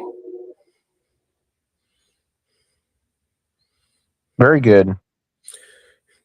That's very, I mean, it's, very intuitive. What else can this app do that you haven't showcased yet? Well, we have over here fuel prices. This is where the EIA is updated every week. Every PADD, I call them pads, but every different region of the country has a different national average that they set every week. And you can see they're all color coded. And you can see the national average, and then you can also look at it by region. So if somebody called, if you were in California, then you'd already be looking at this and know the national average for fuel in California, $7.22, almost $7.23 a gallon right now. Good Lord. So yeah, and then if you take California out, it's still $5.92. You add it back in, and the average over all those states, Arizona, California, Nevada, Oregon, and Washington, is still $6.53. So you know, Lordy. That gives you a good idea of where you need to be if you're plugging in a different fuel price on a lane. And we give you the prior 3 weeks plus the current week of where it's at. And then on the reminders, these are kind of cool. They're a little different. You can see where we've got IFTA, KYU, Connecticut. We got a base plate. Look at the base plate. You can see you got a year and 52 days left before you got to pay it. Okay. It's due 6/3 of or 6/23 of 27 is when that one expires. So it tells you when it expires and it gives you a deadline that it has to be paid by. And the interesting thing about the quarterly things, and show you here, you can see this is expiration of the quarter was 3/31, and I left these expired because you can see when you do your menu, you see something flashing over here in red. That means you got something that's overdue or it's getting close to being overdue within 30 days. Okay. So yeah, I And can then keep this track of all your different right. all your different Yeah. things that might expire on you. Okay. Yep. And we give you a long list of industry specific things. But like for IFTA, that's a quarterly recurring thing. So there's no Yep. need to go in and reset it every time. You can mark this one as paid. You just paid it the other day or whatever. You hit Boom, confirm. done. And now you look down here, it's automatically reset for the next quarter, and you got exactly 90 days left to pay the next quarter. Yep. Okay. So that's how that works. Connecticut. All for $20 a month, $19.99 for a subscription. I mean, if you can't And get it to pay for itself, you're doing something wrong. Here's all your different ones that you have to choose from. And then if you want to do a custom one, you can do custom ones as well and enter whatever it is, somebody's birthday, keep yourself out of trouble with the wife or whatever. Okay. Okay. And whenever it is, of course, nobody's going to have a birthday then, but still. There you go. 18 days away. Don't forget. All right. Scott, let's say, for Pretty cool. example, they order the monthly subscription. Can they cancel them, or it has to be under a contract for a certain amount of time? No, if you do the 14-day trial and you like it and you subscribe and you get past the 14-day trial, it's automatically going to start billing you for whatever you chose. And anytime you decide you don't want to use it anymore, you can go into your subscriptions in whatever app store you did and cancel it anytime. And it will, whatever month you're in, that's where it'll stop. Awesome. Yeah, another reminder So, that let me ask- it's actually good Go to ahead, finish. study other lanes, right? You can do it to from home, study other lanes. So just in case your lane is dying, you can actually go and move to another lane by having a small little study with your application here. Yep. Yeah, you can do some research, get on however load board you use or however you find your loads, and you can research lanes and find out what's profitable, what ain't, and it's extremely handy. Yeah, absolutely. It just like I you say, just if got it's to. I a mean, lane- you got to use it. You gotta implement it, not just pay for it and expect for it to do everything for you. You gotta keep up with your numbers and make sure all your baselines stay current. Do you have any variables that change? And just like you're doing with your TMS systems, if you have right, one. just like you'd be doing on your Just like spreadsheet you're anyway. doing if you're doing it on spreadsheet. Right. Yep. Even if And you're using old school and going paper and pen. Yep. Now, when you first sign up, this is going to be one of the first pages you see is the vehicle specs. That one's easy enough to do. Then it takes you to the baseline numbers. And if you're confused or you're not sure about any of it, I mean, we pretty well explained it all to start with. But what you can do is go to profile settings, and right here we have the baseline number tutorial, and then we have the rate of lane tutorial, and you can click those buttons, and it'll actually take you to YouTube videos that walk you through every bit of it step by step and explain everything about it. Yeah, that's beautiful. I mean, really, it's pretty much dummy proof. Well, that's what we So tried to do because let me ask this. So if you actually do subscribe for the whole year, and then let's say 6 months down the road, you end up deciding to either shut down your authority, have no use for it anymore for whatever reason, and you cancel, do you still lose out on the rest of the months, or do you get refunded? How does that work? well, that is actually not even handled by us because we integrate our subscriptions with the app stores, and they've got their own policies about refunds and things. So refund on something like that is they generally don't do it. And the fact that we offer a 14-day trial to begin with, they are very reluctant to issue anybody a refund. Now, if something happened and software changed or something on our end broke and it just not working, then obviously you'd get a refund. But other than that, no, I doubt very seriously they would issue one. But we don't have a say in that. That's Apple and Google that determine that. Uh-huh. Because that's another thing. We're integrated with both of those. And for anybody that don't know how that works, I mean, I used to never really know how it worked. So when you set up an account with Apple or Google and you have an account there and you've got your credit card on file with them and they bill you every month for whatever apps and things you're using, the developers and people that own the apps like me and whoever, we don't ever see any of your financial stuff, your credit cards. We don't see any of that. We're not the ones billing you at all. We have zero to do with any of that. They bill you and we get a little bit of stuff that comes back in variables in their subscription part. And it basically it's true falses, really. Everything pretty much is true false. It's either numbers or it's true false. That's all apps are. And we get true falses that come from that subscription SDK that we integrated with that tells us either yes, they're paid or no, they're not. And that's it. That's all we know. Yeah. We don't see anything for that part. Well, So let me ask you this.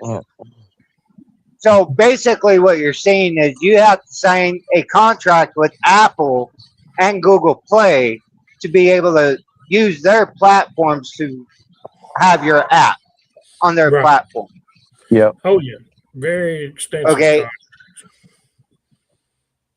And so I'm guessing here they control all the financial side, and you don't see any of that information, and then they end up taking their share, right? Right. And giving you the rest. Exactly. And it works about like trucking. It takes a couple of months to ever get it. By the time they get it all their stuff done and the accounting part done that they do with all of it and everything else, and then before we ever see anything, it's a long process. So if you bought it today, I don't see it tomorrow. I might see it in 2 or 3 months. My share. Right. Yeah. And that's something else. But so what about people signing up? How long does that take for you to know? I'll know almost immediately. If somebody signs up and purchases a trial subscription, it feeds back triggers to us that, hey, you've had somebody sign up for a year package or a month package, and we can see that part. But as far as finance and all that, no, we don't know. Does it tell you what they actually subscribe for, the monthly plan or the yearly? Yeah, it does show us that, yeah. Okay. That's pretty cool. Just a little bit of knowledge for everyone. Yep. Yeah, well, like I say, I was just a trucker. I didn't know nothing about how all this software stuff worked either until about 4 years ago when I started studying and going down the rabbit hole with it and learning it all. And I was lucky enough that I had a friend of mine that was a real guru on all this kind of stuff. He's a very, probably you guys wouldn't, but in the circle of tech and developers, if I mentioned his name, the people in the know would probably know exactly who I'm talking about. he would kind of mentored me in the beginning and drew out the structure and the blueprint and said, this is exactly how you want to handle this type of stuff. This is best practices. This is this, this is that. So this is all the stuff you need to study. If you got any questions, ask me. So that's what we did. Yeah. So basically, you learn just by a connection that you do. Right. Well, he gave me all the things that I would need to know to be able to get into this and be proficient at it and be able to do it all correctly and it not be just a mess. That to me, that's pretty impressive. It took a long time, believe me. That's a lot of fortitude. Lots of trial and error, lots of calls, but yeah, I got through it. We got it figured out. And then when I was done, I had him look it all over, all the security and structural parts, especially authentications and all that stuff, to be absolutely sure that we had everything perfect. And he signed. He said, "Yep, looks really good." He actually asked me if I wanted a job. So let me ask to me, that shows. To me, that shows that you have the passion for the industry and wanting to actually help the industry. That's what that shows to me. Yeah, I appreciate that. Yeah, I mean, I never really even thought about it that way, Chris, but I guess you're right. I mean, it does kind of show that, because like I said, if we would have hired somebody else to do it, an outside firm, we're talking about anywhere from almost $1 million to I think they said $1.4 million, I believe, was our highest quote we had to get it developed. Oh, geez. Yeah. Just to get it developed and going. I mean, yeah, if we'd have spent over $1 million getting it developed, I couldn't afford to give it to nobody for $20 a month. You know what I mean? Right.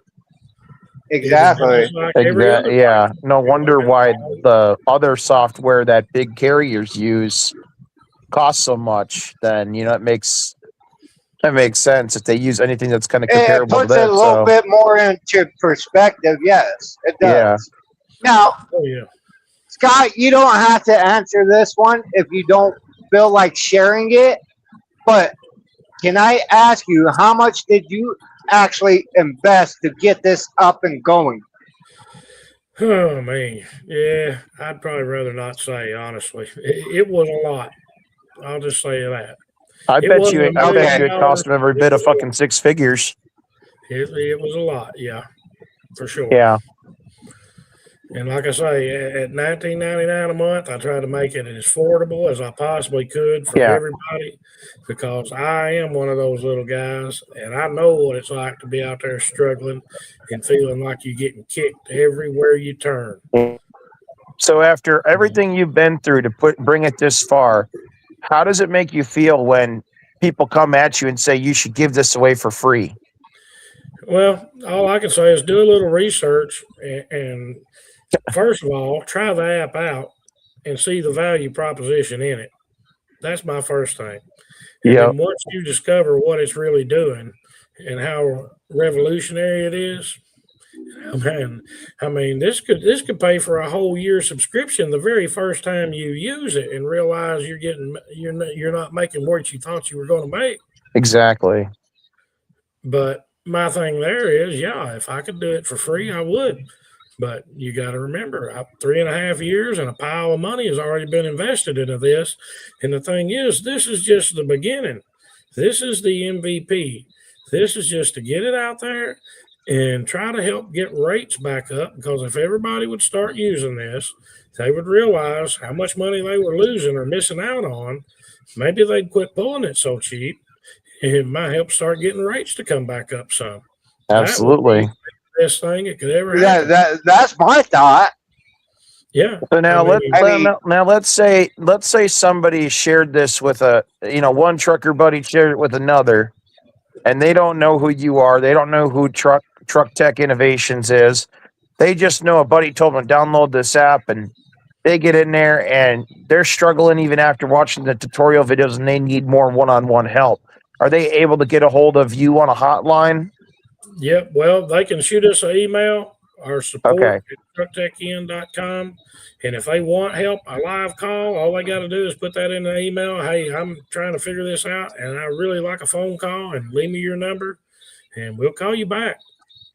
Yeah. Yeah. We'll What's the estimated turnaround time if somebody's struggling like that?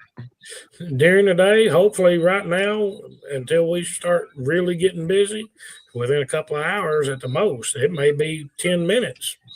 Okay. But just to say, for the audience sake and for the recording sake of this podcast and everything. So, right now, if you send me an email at 3 a.m., you might have it ain't gonna be till after morning coffee now. Yeah, you might have to wait till 7, 8 o'clock in the morning before you'll hear from us. But we try to keep somewhat normal hours, but within reason. Right. Yeah, I would say that's reasonable, and also I would say you gotta consider the different time zones as well. Mm-hmm. Well, I'll be looking forward to, even though when I get back out after Memorial Day, I'll be a company driver. But once I get all the baselines that I can for that, we'll go over it and get it set up so I can start seeing what's going on with exactly what I'm doing. I'll be pulling a dedicated lane, so that'll be a little bit of a different deal, but it'll give me a great idea of what it should really be making, and am I really getting paid as well as I think I am, or weigh in everything. Right. Yep. It's a really unique tool. It's a whole new take on an age-old problem, and nobody's ever cared enough to take the time to figure it out until now. Yeah, and we appreciate it, Scott. Yeah, to me, you got a heart of gold for doing this, especially with what you've done, how much time you put into it, how much effort you put into it, and just not doing it for the money. That's what it shows me. Right. Well, in our first app, Raw Fuel 2.0, it is free. It's always been free. And there's guys that I taught them how that actually works. And once the button clicked and the light went on and they really grasped it and they started putting that into that concept into practice, they're saving thousands of dollars a year on fuel. I had one guy that I explained it to him in a live over a year ago. And we should have almost ran an example with that, with using raw fuel and LANEMetrics together. Well, we'll get Scott back on the show again in the near future to actually go over that, because that is another one that I have looked into and actually have used with one of the companies I drove for after my truck went down, because I wanted to help that company because they actually treated me really good. They were one of the good carriers. Unfortunately, they went out of business, and I ended up having some bad luck running with that company, because going back and forth from Washington to California and just getting pulled in and getting violations, and nothing major. It was all warnings, but it still raised the company's CSA score.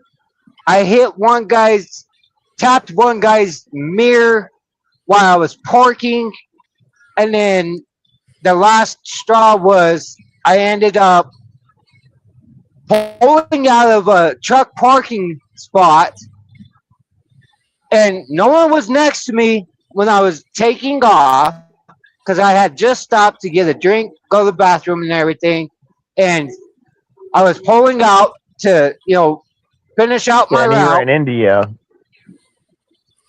Yeah, he did, because by the time I was, turning, I was already jackknifed to where I couldn't even see him.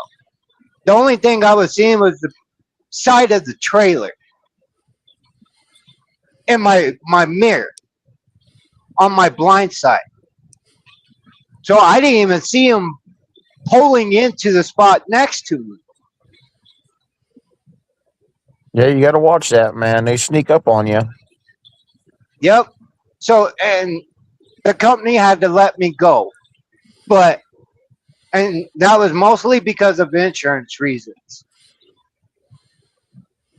But they were a really good company, so I tried to help them out, and I used Raw Fuel 2.0 to actually calculate those IFTA between uh, Washington, Oregon, uh, California. Every once in a while, they'd send me down to Arizona or Colorado, So it actually did save them money, and they appreciated it. They're like, how are you doing this? And I told them about that app. They're like, we got to start using this with all of our trucks. Yeah. So there you go. I mean, that's just it, I mean, I'll be running a dedicated lane from Sioux Falls to Burlington, Iowa. Sometimes I got to go to Edwardsville, Illinois, and then back. I'll be running that mostly, doing dry van, hauling for Silgan. And I mean, I can use it there so that way I know along that lane, I know exactly where to buy the cheapest fuel for the company. And then they'll notice the same thing. And I'll say, if you like what I do there, you guys should check this other one out. Are you guys really getting what you should be out of this lane? Right. And that was the good thing about that company too, because there was a very few times where they couldn't get the rate, right? Because they dealt a lot with brokers, but they typically stuck with certain brokerages. So if they couldn't get, like, they even told me that there was times that they were offered 81 cents a mile to take a load 1,000 miles. Ugh. And they wouldn't take it because they know they're losing money off of that. And so they couldn't find another load. And that's all that was in the area. So they would either ask me to sit or deadhead all the way back to Washington to where they did have a good, decent paying load, right? And even if I did sit, if I had hours on my clock, like a day and a half to 2 days, they actually paid me layover just to reset my clock. $250 to do my reset. They took care of me. Yep. That is a company taking care of their employees, showing that they care about their drivers. Right. And when that's a company exactly does why that, I tried to help them with the Raw Fuel 2.0.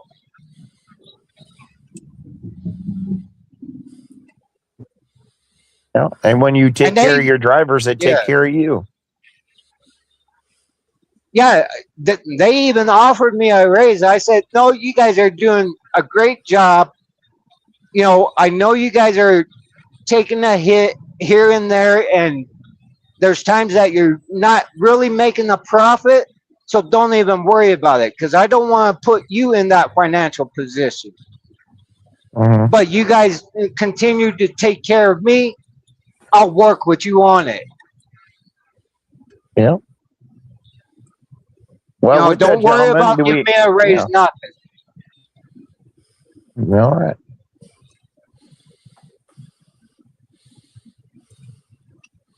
Anyways, but, great. It's a great tool that you came up with, Scott. I really appreciate your idea. I think we went through the whole thing, and as far as me, as an old fox out here in the field, even for us, we have a lot to learn from innovation, from technology, right? So we thank you for thinking of us. Thank you for giving us a tool where I believe is the strongest for the newcomer, right? That doesn't have experience, hasn't been in the game to study the rates to estimate on a lane or even on a load. So hopefully it will change the industry from the ignorant owner operator that is hurting the industry and themselves. Hopefully you give us the tools for us to be able to be stronger during the negotiations. And even, like I said, it even goes as deep as even evaluating whether we're going to be in coming into the business or not. Because if you come into the industry when it's struggling, why would you invest by refinancing your home or getting a line of credit or getting a loan? So thank you for your hard work, and thank you for being patient and helping us go through this application, so we don't have to be intimidated thinking that, oh, maybe because we're old dinosaurs out here, we're not going to be able to be competent in using this new technology. So thank you for explaining to us today. You've been very patient. And thank you with Mitch and Chris also for asking key questions. We appreciate you and your work. Thank you. I appreciate the opportunity. Yeah, like you say, it's not as intimidating. It's not as hard to figure out how to use as it sounds. It sounds like something really sophisticated that is extremely difficult to have to learn all these different things. And while it is sophisticated, we tried to keep all of that logic in the back end. And for the user looking at it, keep it just as simple and smooth as possible, where it's very intuitive, easy to understand, easy to interpret. So I hope we did a good job of that. Yeah, I think you did a great job, and you did I want to say fantastic job. Yeah, I want to say, one thing on that, as well, thank you for the time you put in. Thank you for what you did to make this happen for the trucking industry, for the whole entire, really, the entire transportation network when you think about it, because it has the power to, like I've said before in some of the content I've made for this, it has the power to transcend the whole transparency topic. And, because how many times do we hear, it's our fault, it's our fault? Well, there is an aspect to that. And this negates that whole thing. So when they're trying to sit there saying, you don't know this, you don't know that, you don't know you can say, well, here's these screenshots. Prove me wrong then. Exactly. Okay. And, so when you look into it, if a driver downloads this and subscribes to it, take a good hour to do your homework. Make sure your baseline is as accurate as possible. Because the more time you invest into that, the more accurate that number. You've already got that. Right. You've already got those base numbers to be able to just enter into that. Do your homework. Make sure that the baseline is set properly, and from that point on, there's no way they can do it. And at the end of the day, if you still got a broker telling you he can move it for less, well, then you just tell that broker no and don't move his cheap shit. And maybe 2 hours later, he's calling you, begging you to move it. And now you can say, well, gee, seeing as you wasted 2 hours of my time, let's see the hourly rate that I was, that you made me sit and wait for that. I'm going to add that onto the load and I'll take it for that price. You would be surprised how many times you can get a better rate on a load if you have an exact penny to the penny rate. Now, I'm not saying these, because these are your target minimum rate, but take that rate and add $200 or $300 to it and include the part where it's $23.87. Add that in there and quote them that. And the first thing they're going to do is be in shock. You're going to hear silence for a minute. And the next thing that's going to happen is they're going to ask you, where did you get that number from? And you say, well, I'm using my own software and that's my rate. That's what I've got to have. And they immediately take you serious. They know you are a serious business person and you know your numbers. And that changes the entire conversation and their entire perception of you. When you call and you try to get a little, I need 1,800. They know you're just spitballing and you don't know. But when you start taking on to the dollar and to the cent, that's a whole different conversation. I know from experience, because I've done it many, many times over the years. And it just screws their whole day up. They don't know what to say. But you'd be surprised how many times I got my rate too. Mm-hmm.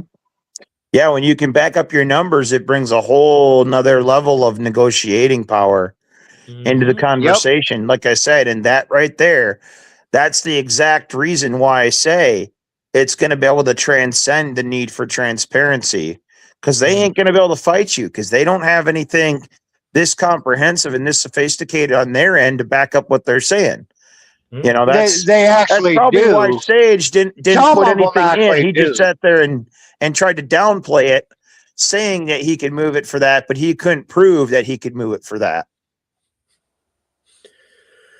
If everybody started Yeah. using this, he may not move it for that no more. Exactly. So, Fact. yep, make them sweat. Well, with that, gentlemen, I think we had a great podcast, great episode. You know, we got to go through this thing, I think, pretty thoroughly with a decently clean example.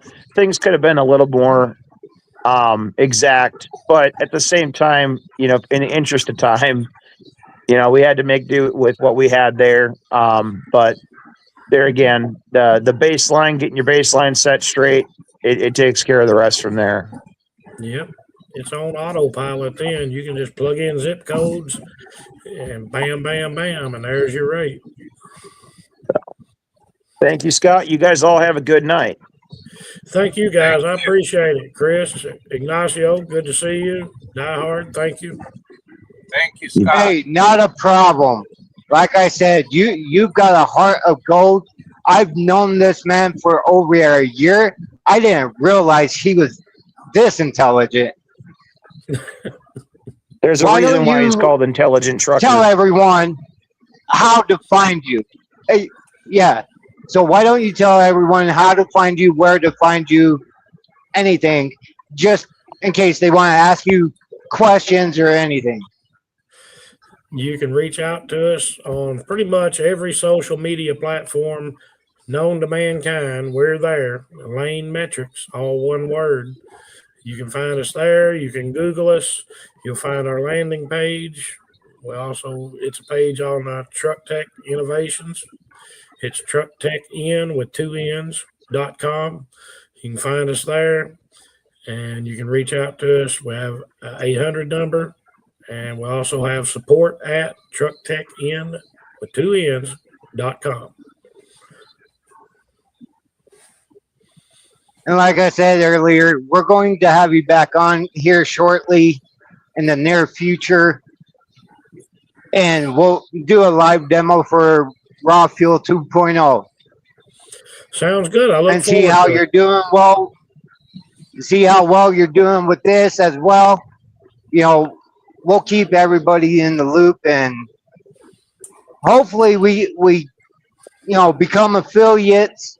You know, build that relationship and become affiliates with what me, Ignacio, Mitchell, and a few others are trying to put together right now. Not trying, doing, I should say. Yeah, we are doing it for sure. Yeah, we are doing it. We're not trying. We are. We just can't really talk about it because it's not ready to launch yet. So, with that being said, thanks for joining in. If you're watching the recording, thanks for watching. Share it out. Share this video out. Get it across everywhere. Spread it. I really do think LANEMetrics is going to be a game changer for this trucking industry. If we all do our part in sharing it, we can make that happen, and we can make the rates better a lot sooner. Yep. All right, take Thanks care. for Have joining. a good night, y'all. All right, thank you guys. Have a good evening. Be safe out there. And again, every Saturday, 4 o'clock Pacific, 5 o'clock Mountain Standard Time, 6 o'clock Central, 7 p.m. Eastern Time, every single Saturday. we do these lives. Truckers for truckers. Real talk by real drivers. Have a good night, guys. Good night. And Good Ignacio, night. Scott, stay in for a little bit so it uploads to your guys' accounts. Okay. Okay, thank you. Have a good night.